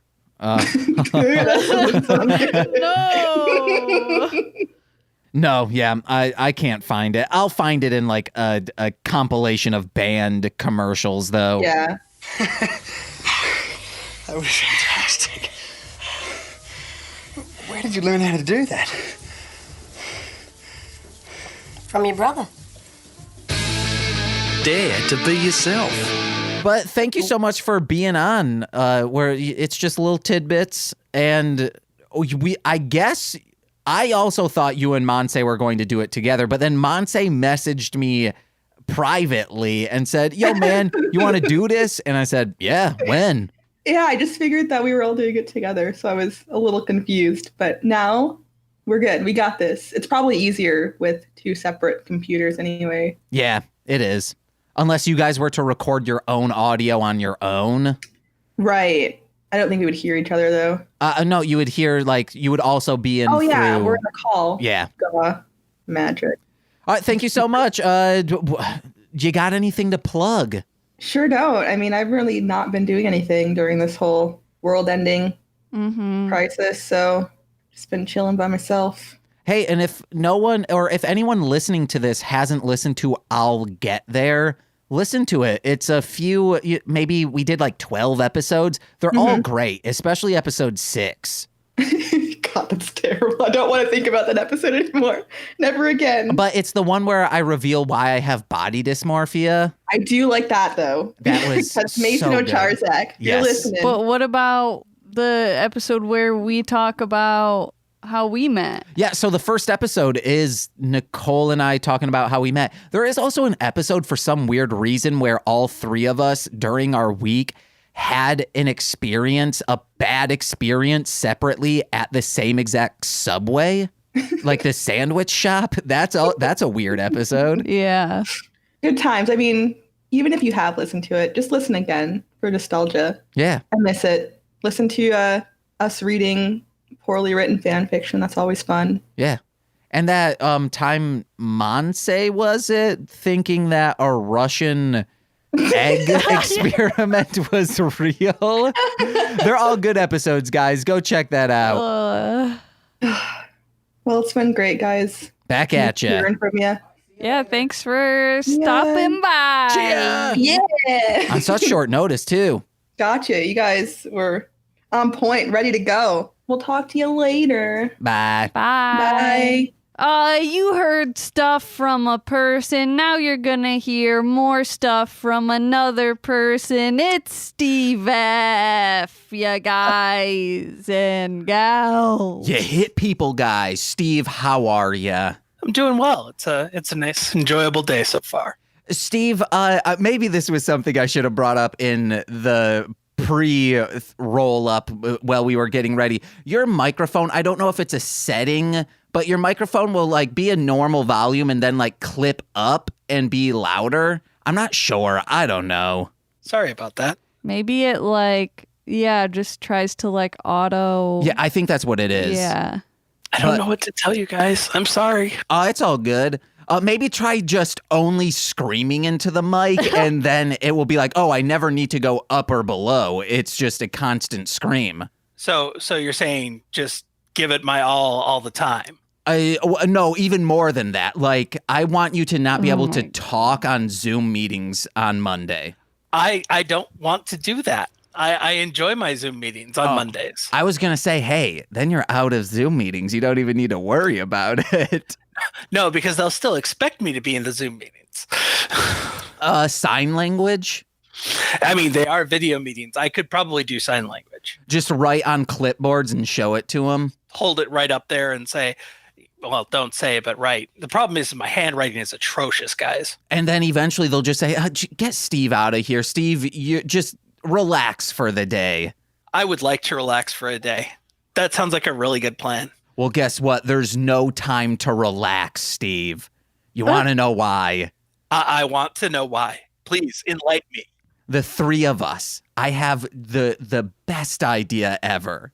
You remember when Coca-Cola was Coca-Cola, but then they tried to be new Coca-Cola? Yes. It was a horrible travesty. Okay, well, this thing, shoot. I just hope you weren't going to focus on that as much. This won't be a travesty because we, the three of us, are going to be the new Ranger Command Power Hour. Oh, dear. I'm excited and frightened. So, we got three people, we got microphones, and we know some about Power Rangers. You've got two people. Oh, no, we have three, you included. Mostly Speaking Sentai will change into the new Ranger Command Power Hour. Okay. I think our listenership for sure will go up maybe by like 10 people just thinking we're the Ranger Command Power Hour. But we're not. We're the new. I don't think anyone can replace Eric Berry, also known as Trekkie B47, Zach, also known as Hollywood, and AP, also known as Secret Ranger Fan. But what about Steve F., a.k.a. Trekkie B74? I mean, it's an honor to be considered something close to Eric. He's an amazing person who does amazing things. Okay, what's your middle name? Nope. Okay, what's your middle initial? I apologize. W. Darn it, I was hoping it was a B. If it's a William, we can change it to Bill. So it's Steve, Bill. I don't want to say your last name. I appreciate that. Guy. Guy? Yes, it is. Like hit people guy. So I was thinking, what's your favorite Power Rangers series? Series? Yeah. Oh, man.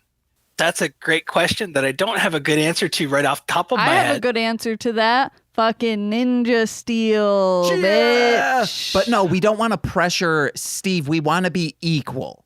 So, I mean, I'm really enjoying Beast Morphers, although I am way behind in it. okay, so this is all our show is about. It's just a Ninja Steel Beast Morphers retrospective. We talk about each episode, and when we're done with that, we go back and talk about it in a new light, new eyes, new ears, and new people, because that'll all take, I don't know, a year. So, hey, start of January, we start Ninja Steel. December, we done with Beast Morphers, and then we start it all over again. I don't think you know what Ranger Command Power Hour is. Well, we also talk about the news and and like talk to Enway about what new characters are coming down the pipe. Oh, okay. Oh no, the second year we do commentary for every episode and call every single episode a bonus episode. What? So what you're saying is that Ranger Command Power Hour provides really interesting commentary tracks on multiple episodes of the Power Rangers series, as well as content and news from the current airing series and other commentary based on various things in the Ranger community. Yes. And you're saying we could do that too? Oh, yes, and we'll do it newer. How could we do it newer when they're doing new episodes every week? They've been around for 5 years. Oh, so you're saying it's just newer because we've been around less time? Yes, exactly. What'd you say, I'm sorry, Nicole? Nicole. Go ahead. I was saying we just release it like an hour before they do. Well, I mean, the nice thing about being one of their patrons at patreon.com/rangercommandph is that you can find out when they're releasing the episodes because you get early access to their episodes. So then we just release early. Which actually is good for me as well, because I'll probably be publishing. I'm also a patron of patreon.com/rangercommandph, and I know when early access shows up. I think this is a golden idea. I fail to see how this can lose. Nicole, thoughts? It's terrible. It's a terrible idea. Okay, okay, then maybe we can change instead of like Ranger Command, we could be we can beat them to this punch. Rider Command Power Hour. Oh. Where it's just Common Rider. And yes, they said it on one of their episodes not too long ago when the Hasbro stuff broke that they might not be partnering with Toei, which I think is now false information. They said, oh, if that ends, we'll just go over to Common Rider. Well, we'll beat them to the punch. I like it. What series will you start with? Gaim, probably. Or we'll just go back to the first. That's what, 112 episodes? We can do that. I'm kidding. It's way too long, guys. That's like, are you ready for this, Nicole? Nicole's shaking her head no. She no. forgets that this is an audio medium. I mean, it works for me just fine because we're all on a video call. Yeah. Yeah. Well, I think this is an amazing idea. If it's not the new Ranger Command Power Hour, it's Rider Command Power Hour. And it can't fail. We're printing Bitcoin right now. Rider Common Power Hour. I like it. A proud podcast partner of the Tokusatsu Network. Fingers crossed, you know.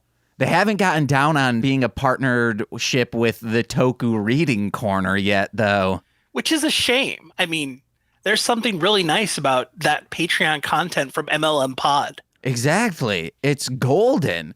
And the voice that Nicole comes along with, especially when she sounds like she's on the telephone. What? There are times, so Nicole doesn't listen back to the edited episodes. No, I don't. And whenever Godzilla's on the phone with someone, the person talking on the phone, I make them sound like they're on, like, coming through a phone receiver. Okay, damn. Because that's what a quality audio engineer does. Yeah. I take out your long pauses. I make sure the music embedded doesn't overpower your voice, so it just is there for ambiance. Damn, guys, we are going to be golden. Let's try and convince the Tokusatsu Network that What the Hellmouth, Buffy the Vampire Slayer, is American Tokusatsu, so they'll also partner up with that. I mean, it's not too far from the truth. It's not. And Beyblade, that's just anime Toku. Oh my god. Well, I'm thinking Buffy, like, you look at Garo, you know, it's the kind of darker Tokusatsu stuff. You know, Buffy's kind of like that, especially like later in the seasons when she starts getting all, you know, dark and mercurial and that stuff. So yeah, we're gonna get this, guys. Oh man, what other Hidden in Credits just audio Toku. What? And this movie. Do your characters have transformation scenes in Hidden Credit? Well, it has special effects stuff. Okay, that's fair. And that's what Tokusatsu boiled down to its general translation means. I think just Marshland Media is going to be a proud podcast partner with the Tokusatsu Network. This movie's gay. We've done some special effects heavy movies. I'm just nodding my head here. Yes. See, because and I also forgot head, that it is an audio media. And I was just about to say, Steve also forgot that this is an audio medium. All right, I think that we got it, guys. Thank you so much, Steve, for hopping on the chat real quick and talking to us. You got anything to plug? Not really. I mean, I just like plugging my friends like, you know, Ranger Command Power Hour, the Tokusatsu Network, and also Marshland Media Podcasting. Yes. And also, you been twitching lately? I haven't. I need to get back to it, but it's like, because I do when I do my Twitch stuff, it's Beat Saber or Synth Riders or stuff. It's active. Yeah. And ugh. Yeah. That takes energy. I have not had energy in quite some time. Usually I'm like, I don't want to stand for 2 hours. Then don't. Oh, no, but I have to stand unless, or then I'm like, oh, wow, I just feel inactive while playing video games. Yeah. It keeps me on my toes. So when are you doing your next video game thing? What do you mean? You also stream to Twitch. I do it whenever. I need to finish up Kirby 64 because I beat the story mode, but I need 100% it now. Are there any other Power Rangers / Sentai games that you're working through? We've got, I think, only 8 more to go through of Power Rangers. Mm-hmm. And I'm not too excited about it. Except that fighting game for Sega Genesis, Nicole destroyed at it. Excellent. Because I found by accident, the one broken character. Perfect. The Black Ranger, when you use his special, he just keeps spinning his axe and it just keeps hitting the enemy. And then all of a sudden, dunzo. Always a good skill. Yeah, it's a broken character. Alrighty, thank you so much, Steve. Of course. You two have a great day. You too. Bye. You too. Bye-bye. All right, guys, our next guest is actually our most recent in-studio guest and our most recent guest in general when it comes to episode count, Nicole. Uh-huh. You know them from episode something, I think Crazy Monkey was cool, Crazy Frog is dope. I think that's the title of it. You don't need to know. It's the wonderful and amazing Amy Diaz. Hello, how are you guys? We're doing well. Mm-hmm. And guys, Amy Diaz is currently at work, but that actually works into what we wanted to talk about today, which is, Amy. Yes. We gotta know, what can we buy that is weed? Nothing from my store, unfortunately. You work at a head shop, right? A smoke shop, not a head shop. We don't sell THC, we sell CBD. But I can't get you sick-ass cat treats. Okay, but what about like bongs and stuff? Yeah, we got bongs. We got bowls, we got bubblers, we got one-hitters, we got chillums. So we got vaporizers. Now I can't, what's the word I'm looking for? I can't trust anything. So you do work at a head shop? Yes, we just don't sell weed. Where can I find weed though? At your store? No, at dispensaries. How come you don't work at one of those? I would love to, but fortunately most of them require a pharmaceutical license. What? Wait a second. So, that means our friend Bones can work at a dispensary. Yep. Yeah. Damn. Man, he probably has all the nugs these days. Wow. Yeah. I think you can own a dispensary too. Holy. If you have a medical license, you can own. Yeah. I gotta get up with Bones and say, hey man, here's some bones. And then all of a sudden, we own weed. It's just that simple, kids. Go to school. Okay, so weed aside, even though I know you're Holden, I know you're Amy Diaz. Your name's not Holden, but I know you're holding that fat chronic sack. Shh, don't tell nobody. Probably inside of your backpack. Also, any feds listening right now, this is all bits. I just realized maybe we shouldn't be doing this bit as hard as we are. Why? It's illegal. No, but if we're implying that Amy Diaz works at somewhere that sells weed as hard as we are, the feds, it's not legal for them to sell weed, though. Yeah, but you're not saying that she sells weed. You're just saying that she has it. But a fat sack? Yeah. Amy Diaz, do you know how much weed is illegal to hold?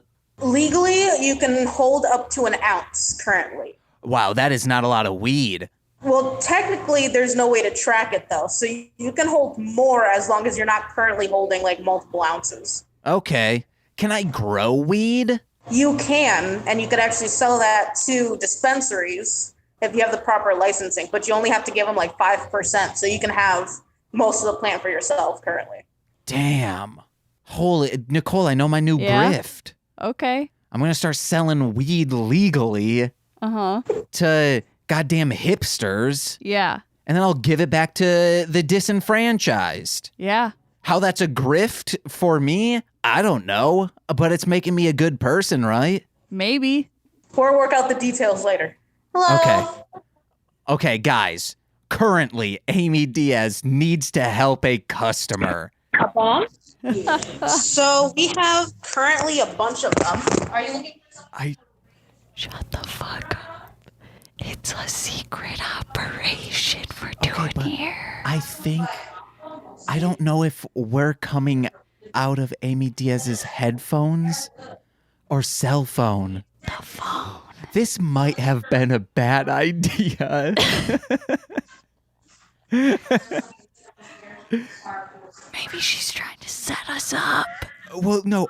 Oh my God. No, actually, technically, she's trying to set up the person buying something because we are recording someone without their knowledge. This might be illegal. No, we're not, because you can't hear what they're saying. Nicole, I'm just going to add one long beep right here. Quiet. You can't hear what they're saying. Yeah, but okay. But you're being so quiet. Actually, what I should be doing is just muting us to Amy Diaz. We'll still hear Amy Diaz. She just won't hear us. Let's do that to be safe. Oh, hell yeah. All right, there we go. Now we can see. So Amy Diaz is at work right now. What if it doesn't actually mute us? Google Chat said it muted us. So fingers crossed we are. Tits. Oh, Nicole. Pussy. You just did it my words. Yeah, I know. Because I realized what you were doing. You said a naughty word. Oh, it's so loud. Look at that ceiling fan. Yeah, that's a good ceiling. We're just pointed at the ceiling right now. I assumed you would just cut all this out. Oh, no. This is... Oh, my like, God. some of this will be stayed. Okay. You know, whispering won't. Like some freak ass. You're a freak ass. I'm a freak for ass. I want to freak it. Yeah, we should have just... them say all their personal information out loud. I should have just told Amy Diaz, like, we can't do this. Nah, it's fun. It's Excite Bike. Oh, yes. Ring, ding, ding, ding, ding, ding. Porg. Why? You love that guy. Amy Diaz made sure you did. For our anniversary, I got us his and hers crazy frog motorcycles. I hate it. They're like mini bikes. I hate it. What were mini bikes created for? Like those tiny ass motorcycles that you can barely sit on? Yeah.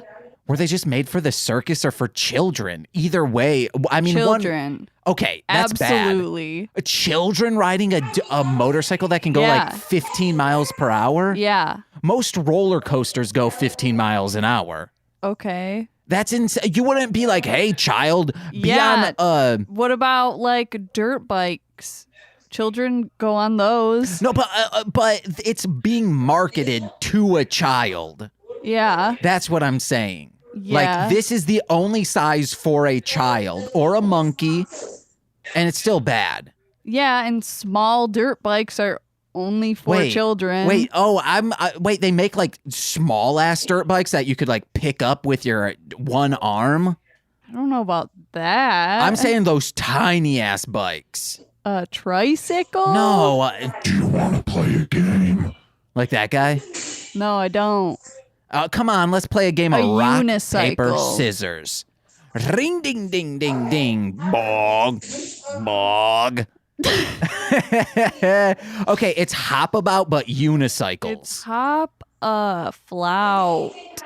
Man, we're getting to that 10-minute mark, Amy DM. Shit. Amy Diaz. Cycle. Amy DM. She is a DM. Hit her up on Zoom. But, Nicole... What? We found out how much weed we can grow. Man, their battery's gonna die. Uh-oh. Wait, does it say that in the corner? No. Uh-oh. Wait, does it say that in the corner? just because this has been going. Go. Wait, she might have it plugged in. Maybe. Also, guys, if it sounds like I'm trying to yell over something, it's because Amy Diaz's mic is very hot. Hot to trot. Ooh, that's what they called me in high school. I was a fucking slut in high school. Okay. But not getting any. I was just very thirsty. So you weren't. Yeah, I was a slut, but no one was having me. Oh, okay. A slutty incel. Yeah. I mean, except I had 3 girlfriends throughout high school. One in... You gotta pick one or the other, James. But I still wasn't like... It wasn't like I was throughout. Because I was like, oh, okay. And then you were like, no. And then I was like, oh, okay, I'll pivot back. And then you're like, no. Well, I don't want to be labeled an incel. Well, too bad. I'm an incel. Too fucking late. What? To be called an incel? Yeah. Who knows? Let me list off my high school crushes. I'm kidding. I couldn't do that. My high school girlfriends. My high school gushes. Ew. So I just like to gush about them. Okay. You sick fuck. What? You said ew. Yeah, I thought like a gushy vagina. Ew, you sick fuck. It's a squirt that just kind of like just gushes out opposed you to sick fuck. I'm a sick fuck. I'll pick you up and put you in the back of my truck. That's DK on the song with Killer with a Hatchet called Sick Fuck. Yeah. It was on the Killer with a Hatchet EP. Yeah. He was good at rapping. I sucked though. Yeah. I was just all I was all confidence, no substance. Yeah. I don't know. I mean, except like once I got off the microphone and listened to it, I was very unconfident in my raps. Yeah. I was like, God, what is missing from this? Why doesn't it sound good? It's because I just didn't know how to rap at the time. Oh, yeah, girl. I don't know much. But I know I love you. Oh, wait, that's really it? Yeah. Damn. I thought it was, I don't know much, but I know I tried, something like that. That's a different song. There's a bunch of songs with that cadence. Okay. I think... Awesome. So your total today is going to be 1. I don't know. Beats. We're just like... Oh, God. Does a car crash. Oh, okay. Do 2 unicycles crashing. And then... Hey, why are you doing that to me? You hit my uni. I think that's how unicyclists sound. You hit my uni, father. And it's just like... I'll show you a uni. Oh, father, why are you so mean? First you hit my uni and then you call me a dirty name with your finger? Because you ride a uni. Wait, no, but you're riding a uni too, sir. No, I'm not. It's pronounced uni. What I'm riding, which is way cooler. Oh, no. Amy Diaz is back. We just riffed the entire time. We didn't know if you could hear us or not. I turned down the volume. Okay, I just muted myself just to make sure. Okay. So, that's pretty much our time, Amy Diaz. I will call you back on Wednesday. I am so sorry. No, like this was funny though. It will be extreme. Like people will be like, "What the fuck is this?" No, this was great. Oh my God. I'm sorry, guys. It's all good. Amy Diaz, before we leave, you got anything to plug? Nope. All righty. Thank you so much. You let us know that we can sell weed to people and it's legal. Yep, it's legal to do that. You just have to be a little bit sneaky about it. It's not legal federally. Hey. So don't get caught by the state troopers, but everywhere else it's fine. I'm going to show my weed to a goddamn FBI agent and say, hey, here in Illinois, We smoke weed. And if you have a problem with that, well, guess what? Fuck big government, states' rights. That's what this boy's all about. And then I'll smack his bitch ass and say, stand your ground is what I just did. Hi. Oh my God. See you later, Amy Diaz. Thank you. How are you? I'm good. You on a call? Yeah, I'm on a meeting. You're fine. Oh, nice. Can I grab a grape XL if you have one? Yes. Awesome. Thank you. I'm sorry. That guy came in as I was screaming about states' rights.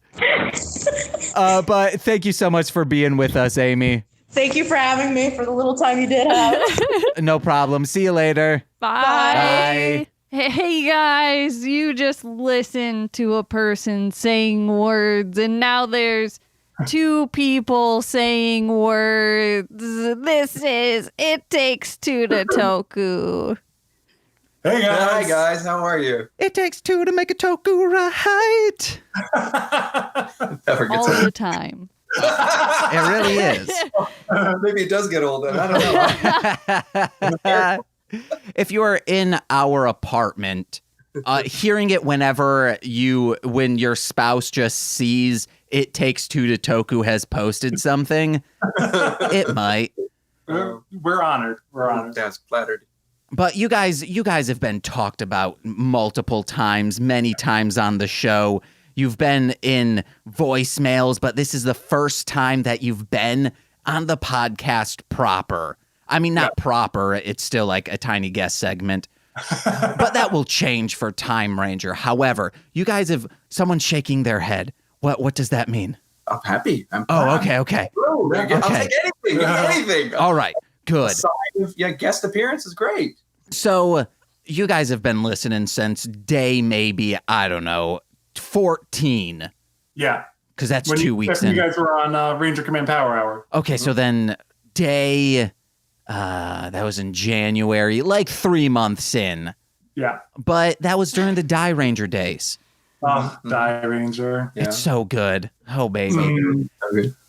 But during that time, we had a smashing hit of a segment called, Hey Guys, what Gorma would you be? Because all Gorma, all of their names are a title/occupation and then a noun. For listeners who don't know, things like Baron String or Hamburger Manager or Coffee Craftsman. And we would ask all of our guests that, but we can't ask guests that anymore because it's not Die Ranger. But screw that. This is the 100th episode. Screw that. So yeah. I ask you guys, what would you do if you were Gorma? Mine would be Conductor Cuckoo, because obviously you got to have the train theme after Tokuger. So I'm a big giant cuckoo clock. Mm-hmm. Ooh. Like a conductor's cap. Mm-hmm. And then I have the center door in my chest. Mm-hmm. And every time there's either it hits the hour or because I'm evil, I manipulate the hour to cause the attack. The doors open up and this evil energy train comes out and smashes all the Sentai. Mm-hmm. Hell yeah. Cuckoo. So with that, how would, let's say, who would be this episode? Let's say it's a Daigo episode. Ooh, Daigo comes after you. Instead of just like, what if he holds onto your clock? What are you going to do? He's preventing you from changing it. I'm sorry, he's holding onto his clock? Yeah, onto the clock. Just like those two long parts of the clock. Right. The long hand. He's hanging on to the big hand. He just can't let go. Well, every clock has a long one any day and a short one. No. Hey now. No, I got two long hands. All the time, they're always long. Oh my God. Sometimes you have a long one and sometimes you have a short one. Every clock is known for that. The second hand. Oh yeah, the second hand is just like, it's needle thin and very fast. Sometimes you look at the clock and it's like, it's 41:37 o'clock because they're both minutes and they're just like extremely long. Yeah. Damn, how this clock is not a good clock.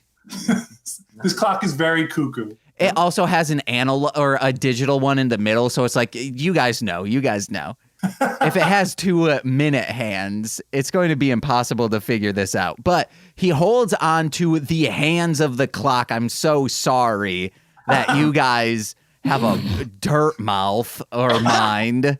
I think Nicole started it, if I remember. Yeah, and exactly. She started this dirty avalanche. I'm happy to ride down on. Who brought up Daigo? Kujaku. Kujaku.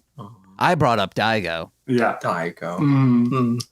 Okay, so Daigo's holding onto our hands, and he's trying to prevent. So he's holding onto the hands, and so because of that, like we're at like 245. So the hands are on both sides, and his head is right in front of the cuckoo door. Bam! The doors open up. He gets a mouthful of train cuckoo. Yeah. All right. Hell yeah. I thought you were going to say like he slices off the head with the hands. Sounds like a two-parter. Just give him a mouthful of clock. You guys. Hit him with your clock. We're a proud podcast partner of the Tokusatsu Network. Yes. Sorry. Oh, all right. My turn? Yeah. All right. Well, I was playing with the name because I wasn't sure which order to put it in, but you said it's title first and then their name. So or vice versa. Oh, okay. Then Sake Shogun is going to be my gourmet name. And basically his job is to corrupt the populace by getting them drunk with this evil infiltrated sake that they drink. And one night out at a party, choose a ranger, overdoes it, and becomes evil for that one episode and becomes my subordinate. And then it's through the power of love or music or a friendship, runaway chess train. Okay, what ranger would you want to corrupt in Die Ranger? I mean, you're not going to bring up the fact that exists. Well, no, Tofu Hermit was all about tofu. Yeah, but like he gets there. The whole plot was like to get everyone drunk. He got them drunk. Yeah, I do it better. All right, fine. Then I'm corrupt. Record executives. No. Businessmen. I don't know. They're easy. They drink anyway. I could just command the ghosts of the sake makers from the past or something like that and bring them back from the dead. And it will be my army to destroy, I don't know, happiness. No, I'm scared now. Get me out of this nightmare. Ghosts and alcohol, those are my two worst fears. Yes. Yeah, why not? There you go. So who would it be? Kazu? Ooh. Wait, who's yellow? Kazu. Kazu's yellow. Well, yeah, it would be Kazu. It would, there was also an evil Kazu in an episode where his twin played. Copy? Was it Copy? Yeah, but because he has the drunken fighting style. And so that's how he fakes his way in because they convince him he's drunk and he's like, oh, he must be one of ours. And then pow, pow, pow, pow, pow, the fight ensues. Explosions and robots. That's all I need. And then what would your special ability be? My special ability would be you have the beer, you have the sake, you combine like them and then you throw them. Yeah, exactly. It's like literally like a sake bomb. Oh, damn. And it's got the ghosts in the sake glass and it's drop it in the beer and then throw it and then it's like this evil explosion. And it makes everyone depressed because that's what alcohol does. Yeah, exactly. In the long term, yeah. But in the moment, though, they're having a great time. It's a blast. Or being drunk makes it easy for the ghost to possess their body. Oh, okay. I like that. It lets them lower their guard, right? Exactly. Yeah. Nice. I like that. There we go. Okay. Your constitution is lowered if we're talking D&D. Then you're just chaotic drunkie at that point. Hell yeah. Nicole, if you were to be a Gorma, what would you be? We did this already. I know. Get out of here, Nicole. Okay, bye. Aww. For the edit. Nicole left. You want to know what? I'm going to get out of here too, guys. You're the new Mostly Speaking Sentai. Yes. Every 100 episodes, it'll change over. I will still edit it so I can still get some ad revenue out of it. The like 2 pennies we get a week. Wait till he shows up in the clock cosplay. Forget it. That's going to be just like, hey kids, who wants to play with my clock? No. You don't have to say kids. I shouldn't have said kids, but wow. Yeah. Wow. Too far. You could have said, "Hey, elderly folks at the old folks home. Lovers, how about some time in your face?" And then just bam. Your clock's hitting them in the face over and over again. They haven't felt this young in years. Right. And then all of a sudden the sake goes off. Toss. Oh. Yeah, it's like a combo attack. It's where you get all the ghosts I from. don't like this combo attack because it's people getting drunk and then clocking them in the face. It's a dark episode. So getting drunk, then getting possessed by a ghost, and then getting clocked in the face. It's so complicated. It's definitely a two-parter. It has to be. Like two-parter, like introduce a new Zord to defeat us. Because I don't think we're going down with just your standard week-to-week Zord. We need a new toy introduced to beat this combo. That's holding it in high regards. Yeah. Well, it's a package deal. I mean, you're not you don't beat 2 villains with the same old toys that you've been doing for like 10 weeks now. Time to introduce a little something new. It worked. Yeah. That last week. Yeah. It's one where the turtle Zord, that I forget his name, goes in the front, so it's kind of like a gut, and then that's how you process the alcohol. Yes. And the ghosts. I forgot about the ghosts. Chi Advil that they send out, like the energy Advil that just helps sober up. Thank you guys so much for coming on.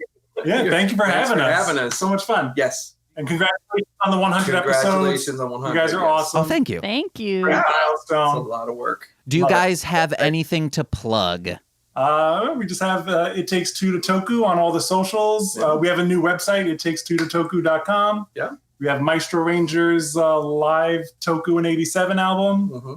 It was live at the time. Yeah. It was live at the time. He's since stopped singing. Yeah. But it's in 87 it was live. It was live. Yeah. Yeah. All right. Thank you guys again. Thanks. All right. See you guys. Bye. Bye. A clock? Tell me before you say these things.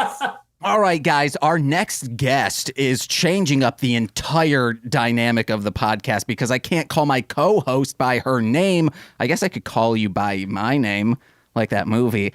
This person I'm pointing at will have to be called Nickel Bricks the entire time, so there is no confusion with our guest today. You know them from the Tokusatsu Network, the editor-in-chief. We have Nicole. Oh my gosh, that was like the best intro I've ever had on a podcast. Thank you. That felt so epic. On another one of my podcasts, our first guest, TC, one of my co-hosts from What the Hell Mouth, just goes, yeah, it's my old coworker and my friend AJ. And I'm like, no, you give them a ramp up. He's a stand-up too. What are you doing, you weirdo? Oh my gosh, it just makes you feel so special. Yeah. You know? And speaking of feeling special, we want to feel special, Nickel Bricks and I, by having articles on the tokusatsunetwork.com, minus the if you're trying to go there URL-wise. So what we want to do is we want to pitch you article ideas. Okay. And then as the editor, we want you to kind of mold it a little bit. You don't have to go too in depth to like make sure our ideas can be actual articles. And there are times when Nicole and I are talking on this show, and then we're like, does TokuNet know what this podcast is? And you said like, oh, I'm hearing you guys, and now I'm seeing you guys finally. So knowing what our show is, you can kind of like gauge what you're about to hear. Yeah, I'm ready. Let's do it. All right, Nicole, Nickel Brick, do you want to start? No. Okay, I'm gonna start. Okay. This is your bit. Oh, well, I would rather just not do mine. Okay, well, you want to switch? Like you do mine and I'll do yours? No. All right. Okay. So, you know how stories are serialized in magazines, but print media's gone. It's out of here. So you guys did the great thing. Go on the internet. That's where people are going. So, I want like a racy story, like a tantalizing one. So it's kind of like Playboy.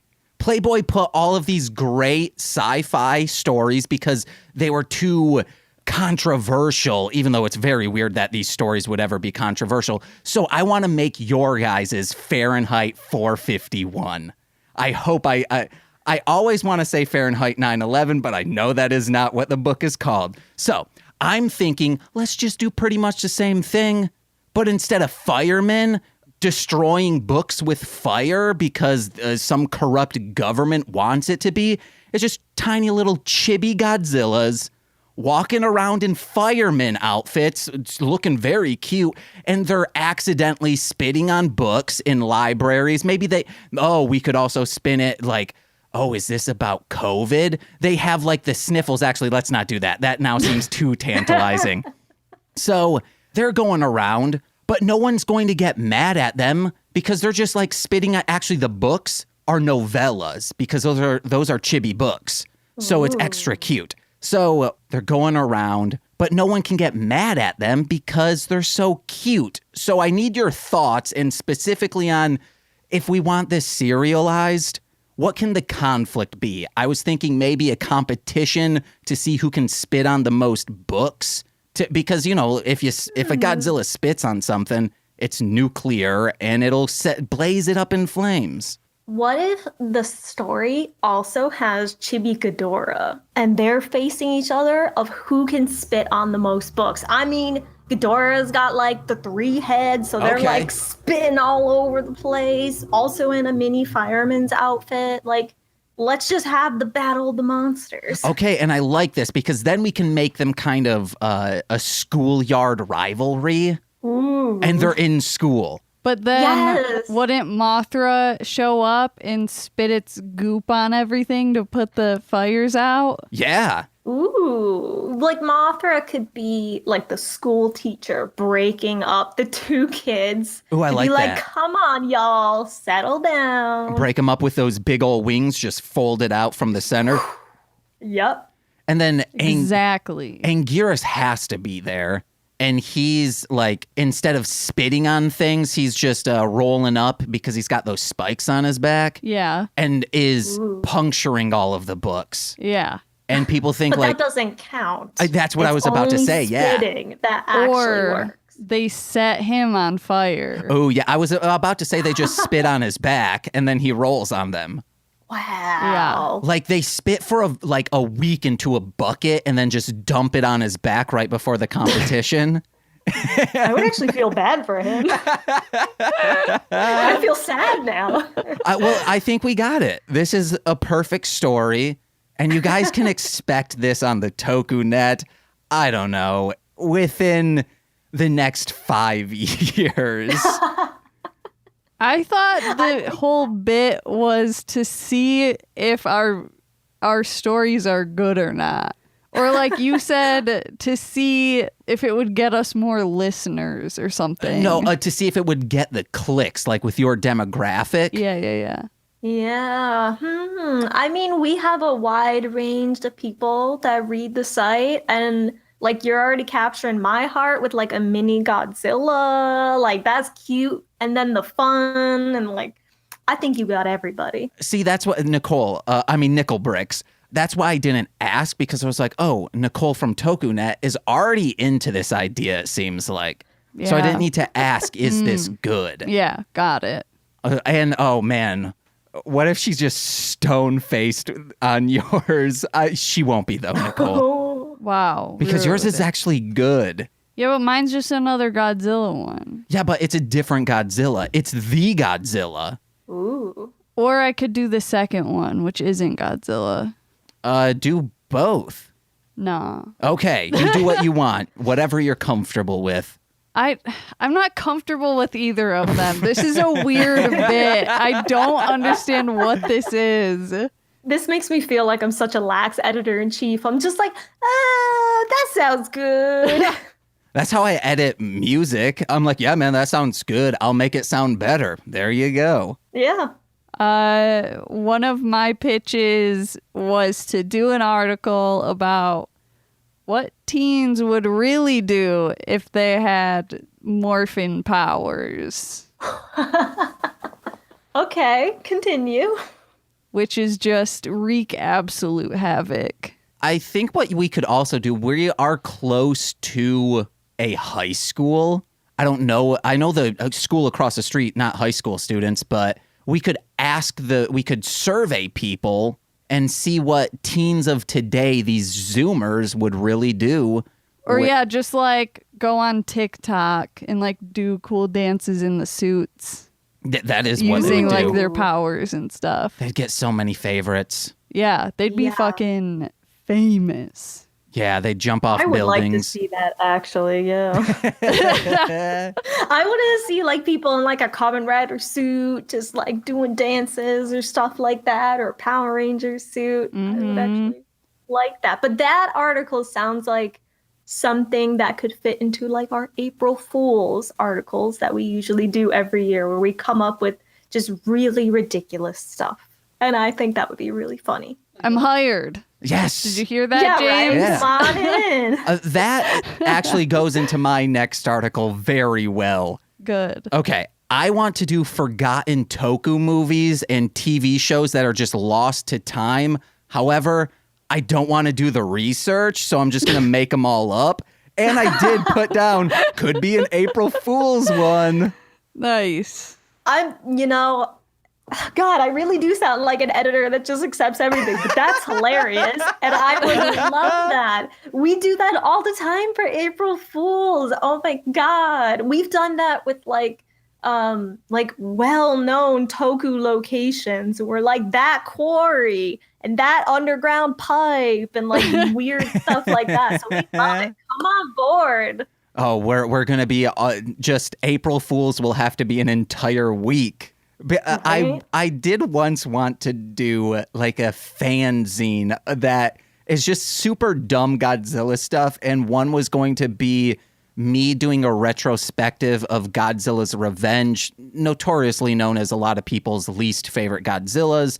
I was going to be like, no, it's actually very good. And as I go along, it just is more and more apparent that I did not watch that. I watched The Godfather. I'm like, this is really good, guys. Oh my God. It's all right, come on. We need these ideas. Like, I love my writers, but I do love when I get other ideas from the community. I'm going to start writing these down myself. Are you kidding me? It's recorded. Yeah, it's recorded. Done. Yeah, exactly. Oh, yeah. I could just come back. I'll be like, it's a couple days before April Fool's. We need to get something written. Oh, you can come back a month before. And we'll give you a bunch of ideas, or just listen to our show and take ideas from it. And as long as at the bottom you say like, "Hey, heavily influenced by Mostly Speaking Sentai." Yeah, that's so funny. Oh my gosh. Can you put a dinner on that ass? No. How that? Oh, on different kaiju, it's like, oh, can you put a dinner on this kaiju's butt, on this villain's butt? Oh, Rita now Repulsa. I would personally like that, but I don't know. We can't talk about butts. Dang it. Like that. I don't mind when butts are talked about in a podcast that we sponsor, that, we share. That's totally cool. I talk about butts in podcasts all the time. I just don't need Mr. Toei seeing the butts on our articles. What about cigarette butts? We say, hey, these are the coolest smoking characters in Sentai. Oh, we can't influence the children, though. But smoking to the children is so cool. Like children, there's nothing we can do to stop children from thinking it's cool. Just these heroes would not approve. Needs to be approved by the heroes.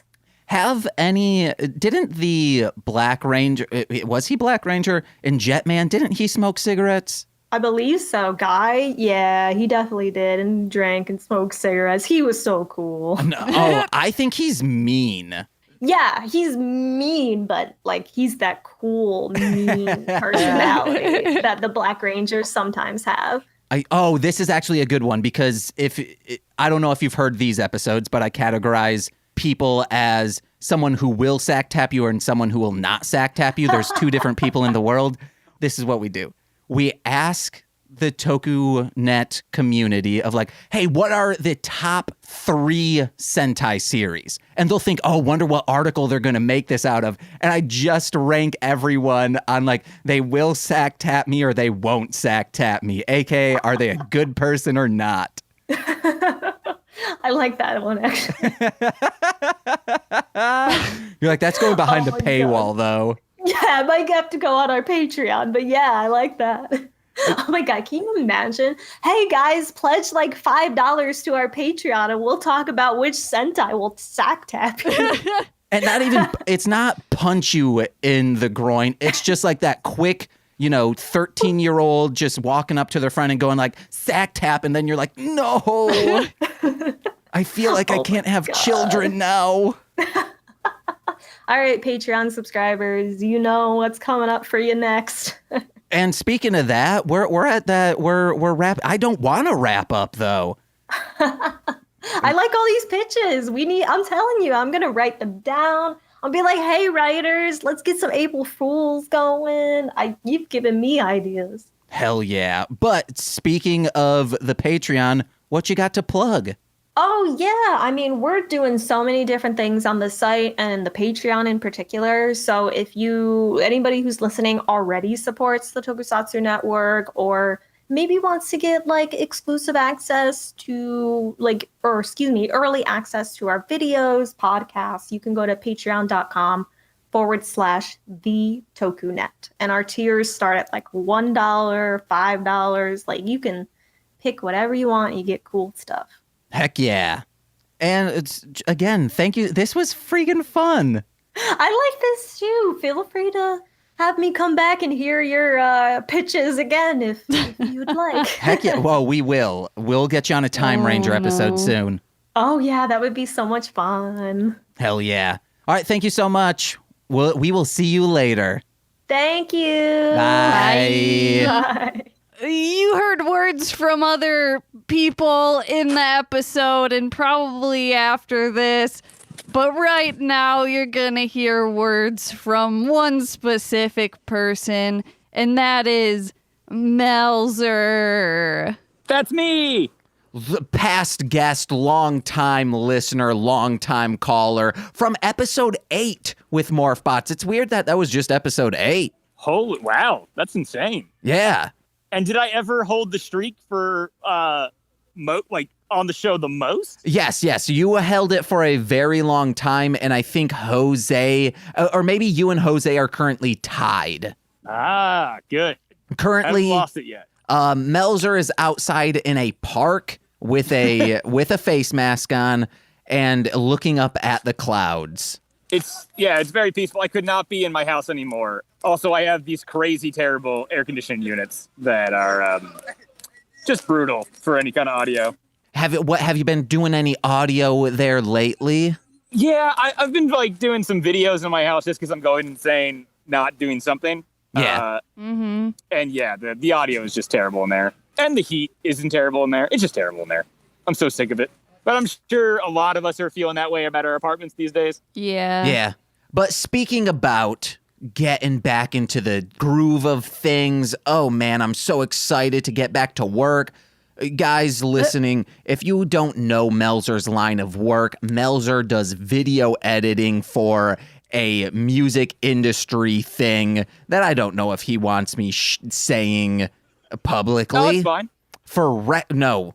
Oh shoot, I forgot I was gonna say Reckless Records, but I was like, no, that's a store. Well, it was Victory Records, and then we sold our name and a bunch of our bands, and now we're Mission 2 Entertainment. But yeah, I do all their music videos. Oh dang, I didn't know that part. Yeah, so it was a a crazy day when we found out the company was just sold for $30 million. Whoa. Yeah. Did you get a cut of that? Yeah, absolutely not. Dang it. I thought you were going to say absolutely. That's why I wish. That's why I'm just out in a park right now and doing weird videos. Yeah. No, I wish. But we just kind of we found out from the internet before finding out from anybody else. The company was sold.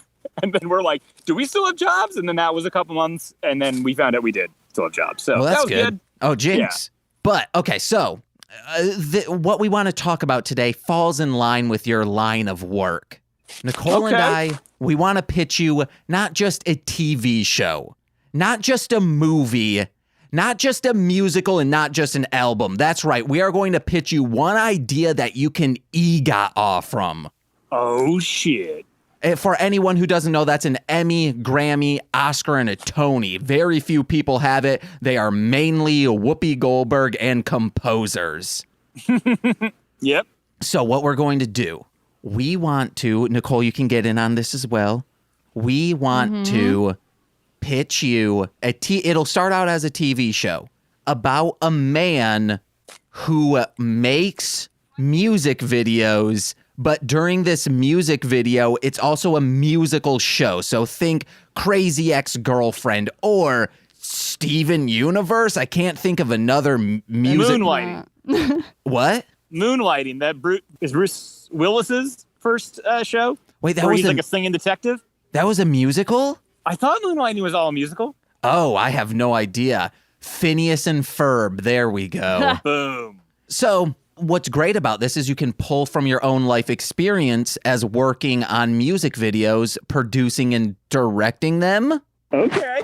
So the writing's already done. You just have to go into your diary and say, oh, on 2018 in September, this is what I was up to. Just Xerox it, that entire page, and then send it off to the script supervisor and they'll start casting. Yeah, I mean, there certainly are some situations that are pretty completely bonkers that could work for an episode. Let's, without saying names, the names have been changed to protect the innocent. What's one of the most bonkers things you've ever done on a shoot? One that comes to mind, just because of the communication is so bonkers, and I think if you were doing a show about working with musicians, that has to be a key feature in it. But so we're talking to this band, and they're very much the stoner types, and they were just they're supposed to work with us to develop a music video idea so we could nail it for this song. Mm-hmm. And they would just not kind of get back to our emails. And the one thing that they did respond was, well, the song is about our friend's cat. So maybe we could be cat men in a cat room. And the gears are already turning, they're coming in. We have to make whatever that idea is a real thing. So we had to get to work building a man-sized cat room and figuring out how to make them into cat men. Were they high? Yeah. Oh, they were very high. And then they got there and got self-conscious about how stupid the idea was. Yeah. But we shot it. Okay, I would have... Oh my God. I would have been very confused. You guys can enlighten me. What is a cat room? Exactly. What is a cat room? That was a big discussion that we had, and we brought in an art direction team to help us build it. We took it as those cat taggers that have that kind of scratch fabric. Yeah. Hey, Melzer. It's super muffled. Oh no. Oh, now you're not muffled. Okay. Yeah, I think I have to just treat this like a rotary phone, where you guys speak, I'll put it to my ear, and then when I speak, I'll bring it back. Yeah. Okay. But yeah, basically, kind of like a cat tower that's covered in that beige scratching rug thing. We built a full room that was covered in kind of carpet like that, and then we constructed large enough for a person to kind of be in cat towers, and made giant those cat balls that have the jingly thing in it and stuff like that, and filled a space, and then just bought cat onesies to put them in. Okay, I have one. We're not saying names, but anyone involved with this or anyone who knows what this is will absolutely immediately know what you're talking about because it's so specific. And what's a budget like on doing something like that? So generally we have to do a couple at once, but you're looking at, not quite 10 grand for like a few of them. Oh, dang. Yeah, we try to keep it pretty cheap. Oh, I was thinking that's expensive. Oh, well, I mean, it really depends on what's going on. Like, I don't know if you've been following Oliver Tree and any of the awesome music videos he's been putting out, but they always release the budgets, and the budgets are like close to $1 million for his music videos. So it can really be different. Man, my last music video I recorded in a closet. And I had a lighting rig. So if you count that as a budget, I spent $120 on it. Hell yeah. But I've used that for other things, so I've gained the cost back of it. So $0.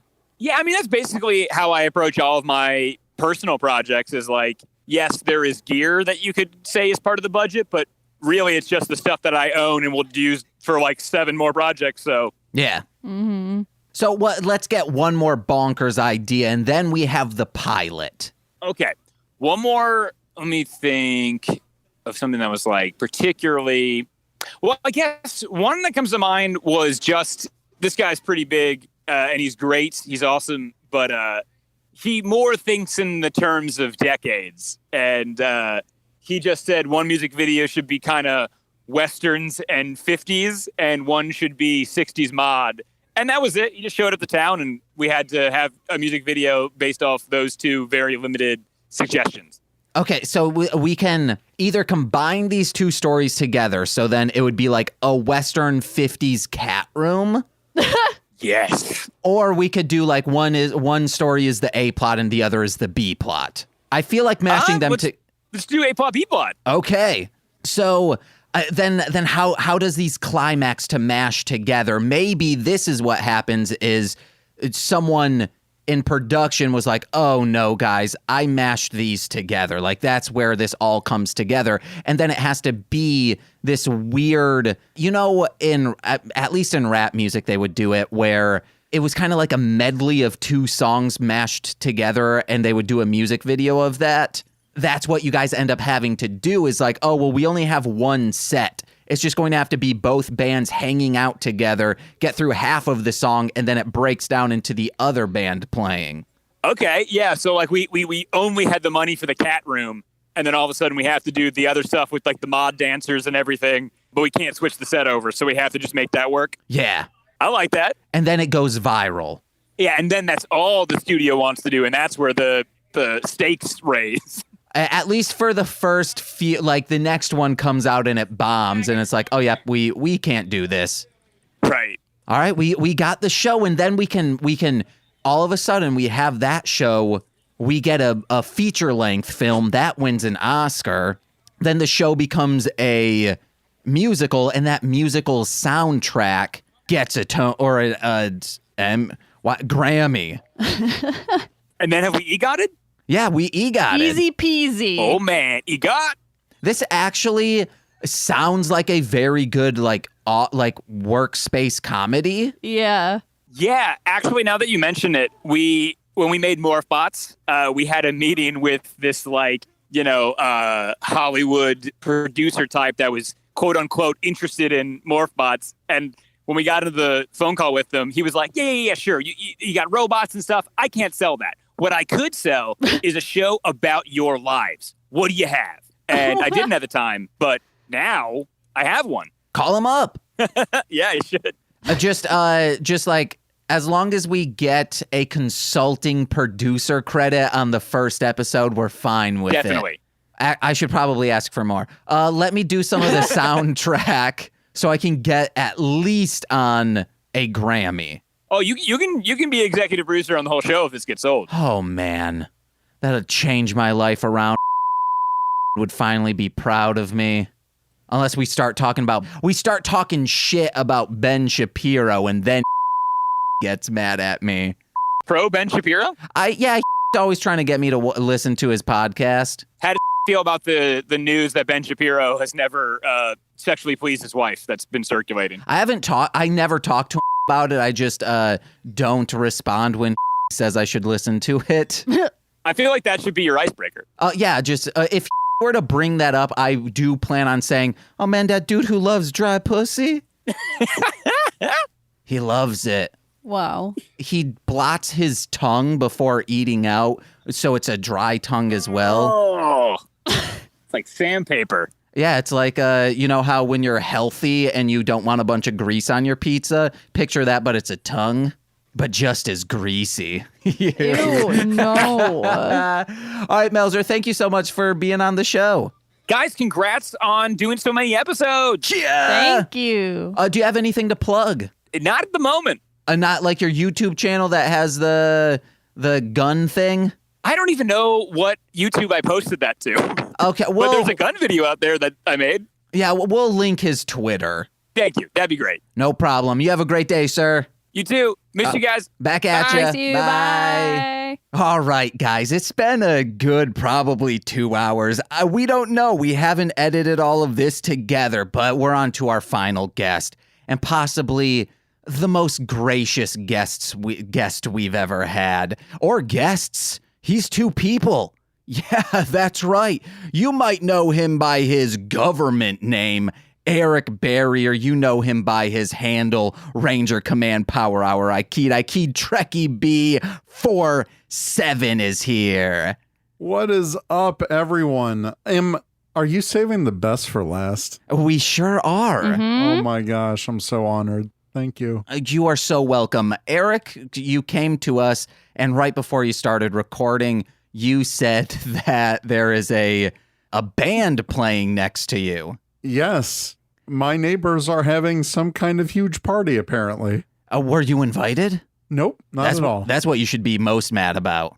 I am. I'd be glad I wasn't invited.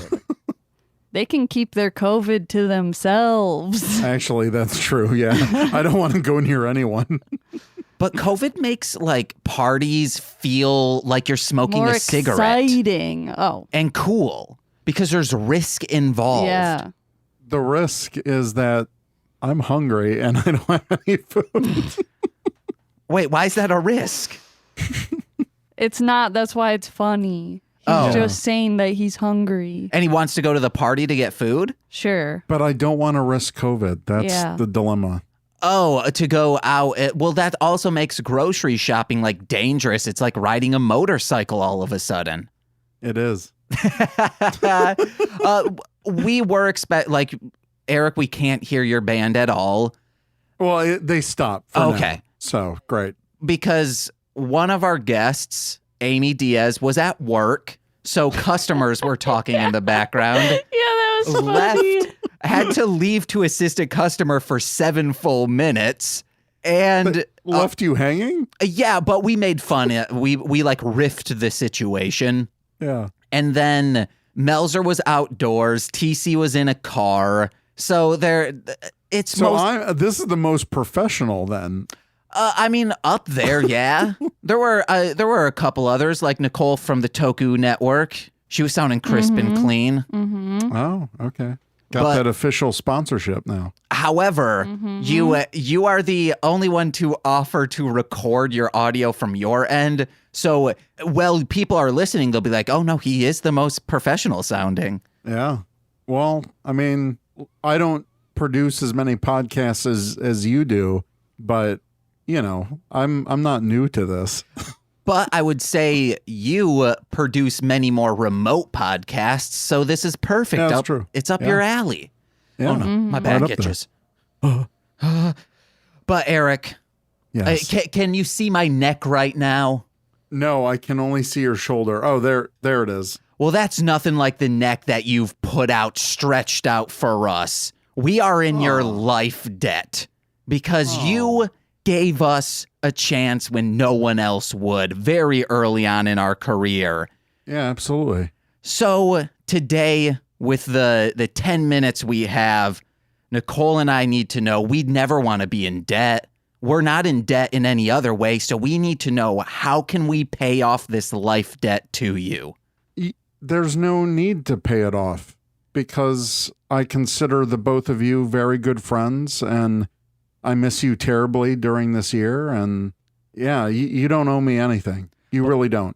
Not like, oh, we come over to your house and install like a bidet. No, you don't have to do any manual labor. You don't have to do anything like that. No, you guys are good. What's a book you've always wanted read? No, you've paid me in your friendship. I have these microphones. If you have a book, let's say the Odyssey, but you don't want to pay Audible. Are you gonna read the Odyssey to me? Yeah, I'm gonna make an audio book and do all the characters. Go for it. Okay. Oh, I thought you were gonna like go to their house and read it. Well, I would love to do that. As on Engage with Nicolas Cage, I said that I want my ashes spread in their backyard. Okay. I'll be frank. I have not listened to any of the Patreon stuff yet because I was catching up with everything else.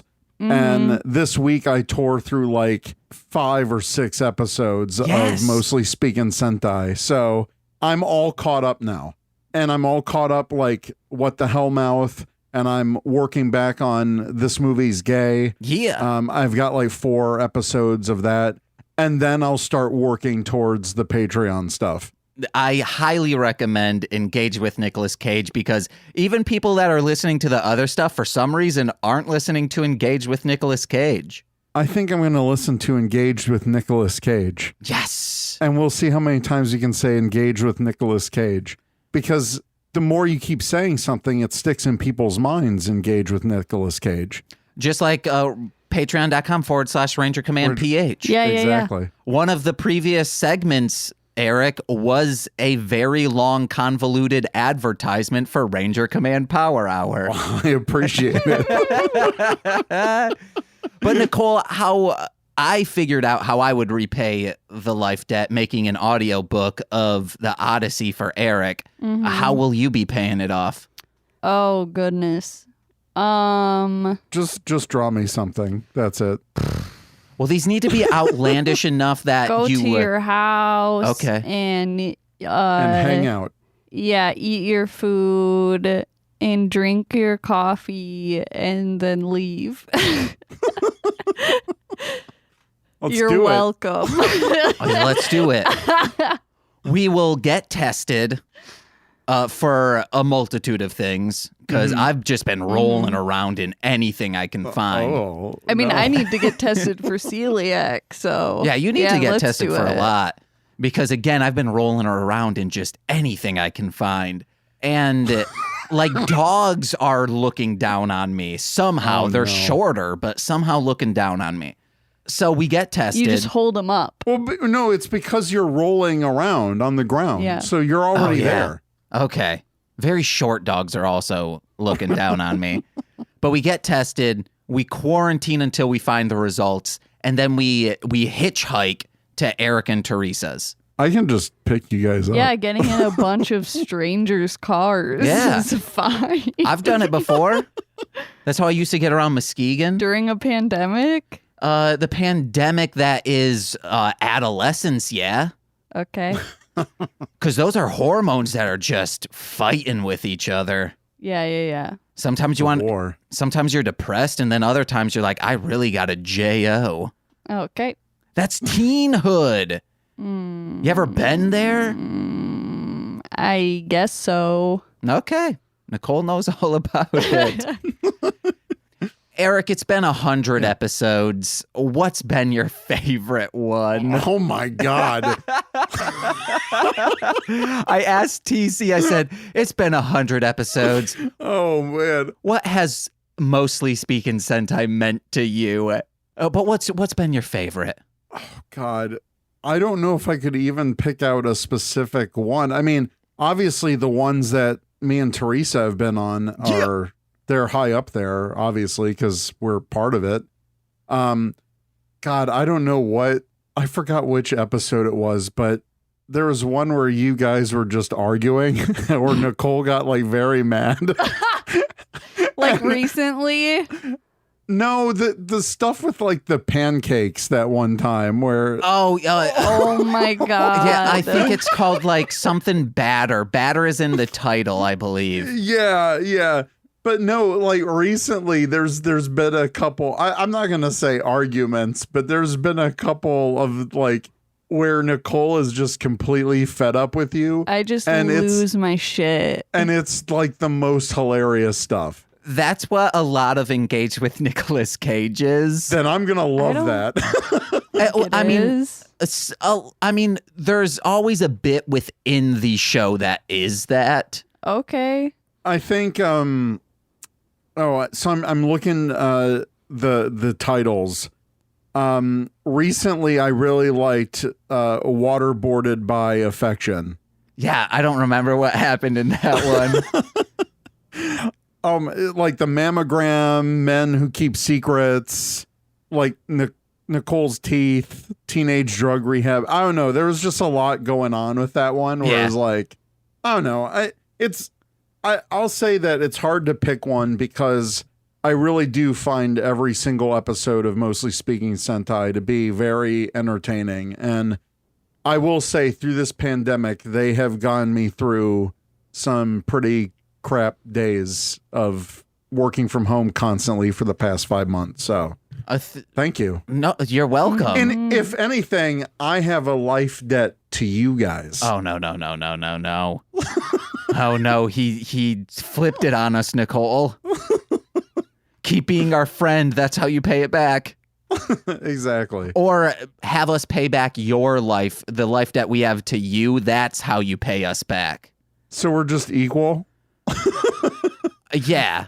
We're square? Okay. Exactly. Yeah. One episode that I know you got a lot of entertainment about was the bonus quarantine sadness one where I talk about how badly I wish I were dead. Oh, no. James, why? That worries me because... And how I was assaulted as a child. Wait, which one was that? It was called Bonus Episode Quarantine Sadness. Oh God, that one. Yeah, if you didn't finish it, totally makes sense. Was that Mostly Speaking Sentai? Yeah. Let's say bonus episode. Oh yeah, that one. That was hard. That was hard. Steve, I believe Steve F just said, yeah, I skipped over that one. I got 5 minutes in and had to bail. I was like, that makes sense. No, I actually listened to it, but yeah, if that was back in April, that was kind of a rough time for me too. So yeah. No, I feel it. It's just this whole thing has been weird and and unpredictable. Yep. Even though, guess what, government? You could have predicted all of this. But I really miss you guys. I really do. Back at you. Mm-hmm. I believe I've had dreams where I'm at your guys' house. We've only been there once. Oh. Wait, twice. no, twice. Yeah, twice. But how crazy is that? That was New Year's this year. Yeah. That was this year. Yeah. And that feels like 8 years ago. It does. At this point. But I feel like truly, I know people will say this about other events. It feels like it was years ago, but also it feels like it could have been last week. Right. I think it's just because, like, we had a pretty good January and February, and then everything just shut down. Like C2E2, I got to hang out with you guys. Mm-hmm. And then that was literally the last convention before, like 2 weeks later, I was working from home. Yeah. It's nuts. It just feels like there's a clear, distinct separation of time between, oh, hey, we're just out here doing stuff and we've got the whole year ahead of us, to what's going to happen next. Yeah. This has been a whirlwind of a year. It's been. But you want to know what's made my Saturdays better, at least every other week, sometimes every week? Mm-hmm. Ranger Command Power Hour. Oh, thank you. Very welcome. What's been your favorite episode recently? Recently, I really liked the Black Lives Matter episode. Oh, yeah. Thank you. That was really serious, and I think we had some good discussion on there with some great people. So, yeah. And it was also... like, it was still like lighthearted. It was very serious, but it was still somehow was lighthearted at most of the times of people like them just ragging on the fandom of like, you stupid people are so into sci-fi but are somehow racist. What is are you not paying attention to the content? Yeah, it's crazy. But yeah, I mean, I like I said, I've loved everything that you guys have done. It's just been really great to listen, and you know, it's something normal because you guys keep releasing, you know, the same amount of content. It feels like the one normal part of the year, despite everything going on. Oh, thank you. And it's also been, I've really liked this past year because in one sense, at least for the podcast, because before this, I always knew that Nicole and I could do a podcast by ourselves, but I was always nervous of like, would we be able to keep doing it? And this has shown that we can, but I'm excited to get back to guests even with remote stuff.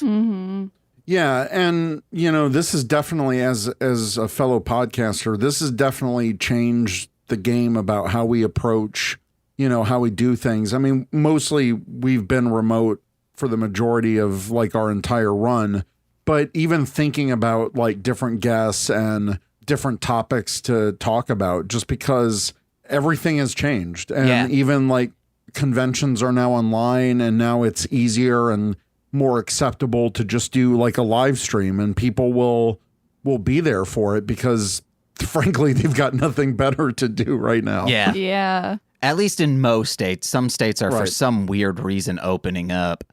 'Cause they suck. Yeah. No, yeah, I'm really glad for live streams because I feel like that's really been keeping us sane, like being able to talk to other people in the chat during the live streams, just like playing games. Yeah, and you know, I've been busy lately, but I want to, you know, be on a few with you guys too, because I like what you guys are doing with the Power Ranger games and all of that stuff. So, you know, I was telling James when we were talking, like, you know, I'm sorry that, you know, I've kind of been all over the place and haven't had a lot of time to devote to other people in some instances because it's, I don't know, this is weird times, weird times. Yeah, it's so weird that by now, like I've been working from home for like almost 2 years now, but this past, you know, 6-7 months, it's been so weird that before I used to just work, and I was fine with it. But now during this where I'm not seeing like the Hit It and Crit It, This Movie's Gay, and What the Hellmouth people, I'm just like, well, yeah, I have all this time to be working on stuff, but I don't. I want a day off. I want 3 days off in a row.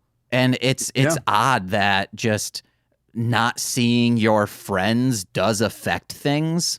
It really does. It affects a lot of things. But like I said, I'm thankful for all that you both do for, you know, the Mostly Speaking Sentai and now all the Patreon stuff.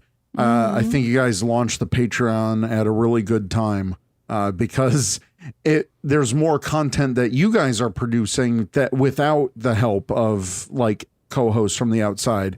But I will say I'm so glad that What the Hellmouth is back too, because I missed, you know, hearing TC and I missed the banter that you guys have. So it's great. There will be a TC and me Patreon podcast coming soon. Nice. Which you can assume, like people, if you know like where we're at on Buffy, you can assume what it'll be. I'll bleep that out, but you are correct. But yeah, I've been holding off the SPD game on the Sentai stream, holding it for you. So hey, I'm ready to do that. Heck yeah. I think we only have like 7 more games to play. Only 7. But yeah. Hell yeah. But thank you so much. What you got to plug, man? Yeah, so Ranger Command Power Hour at patreon.com/Ranger Command PH, rangercommand.com. We're on Twitter at Ranger Command PH, on Instagram and Facebook at Ranger Command Power Hour, all one word. And then I'm TrekkieB47 on Twitter and Instagram, and that's where I'm mainly doing stuff. Hell yeah. And Nicole, quickly plug your stuff because this is the end. Oh, yeah. Go to darlinghomebody.com for cool stuff. Patreon.com/darlinghomebody for a monthly sticker magnet. And Darling Homebody on all the things. And Eric alluded to it a lot. Go to our Patreon, patreon.com/MLMpod. There's links in the description. You get a new podcast that's exclusive to Patreon every single Friday. And if you're on the $10 tier, you'll get live streams. And on all the tiers, you'll get music from our podcast. And those exclusive ones are Talking About Beyblade. That's my one-man podcast that I'm going through every episode of season 1 of Beyblade. It is an insane podcast. Please listen to it. At episode 10, I think I finally I'm like, this is what the show needs to be. It's so good. I love doing it. It's exhausting work, but it's great. Engage with Nicolas Cage. Nicole and I, in succession, are watching every single Nicolas Cage movie. And the Toku Reading Corner. Nicole is reading Tokusatsu fan fiction. And underneath it, I'm doing lo-fi beats. Currently, we're doing a Godzilla one. So I've been taking Godzilla soundtracks and redoing them as lo-fi hip-hop. Nice. And that's it, guys. Thank you so much if you've been around for 100 episodes or if this is your first one, welcome aboard. Thank you so much. Eric's been around since episode 1. Oh, yeah. And it's been truly an amazing experience these past 100. It's insane that I've done this, that we've done. I've edited 100 episodes of this. I love doing it. I love talking with Nicole, and I especially love it when we have guests on. Mm-hmm. It's super fun, and thank you everyone for listening. Congrats. Thank you. Nicole, you got any parting wisdom? Wisdom? Or words, sentiments? That's a rock, James. This was it. It's in the intro. It's a callback.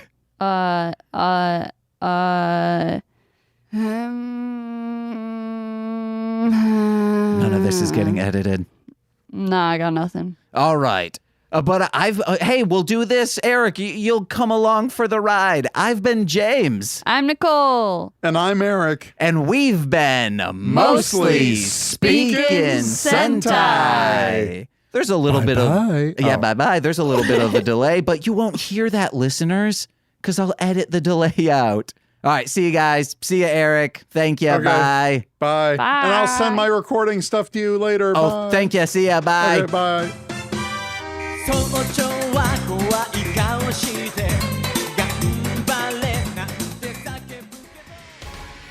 This has been a Marshland Media production, produced by James McCullum. For more content, please visit MLMpod.com. To support our network and have access to exclusive podcasts, head over to patreon.com/MLMpod and sign up today.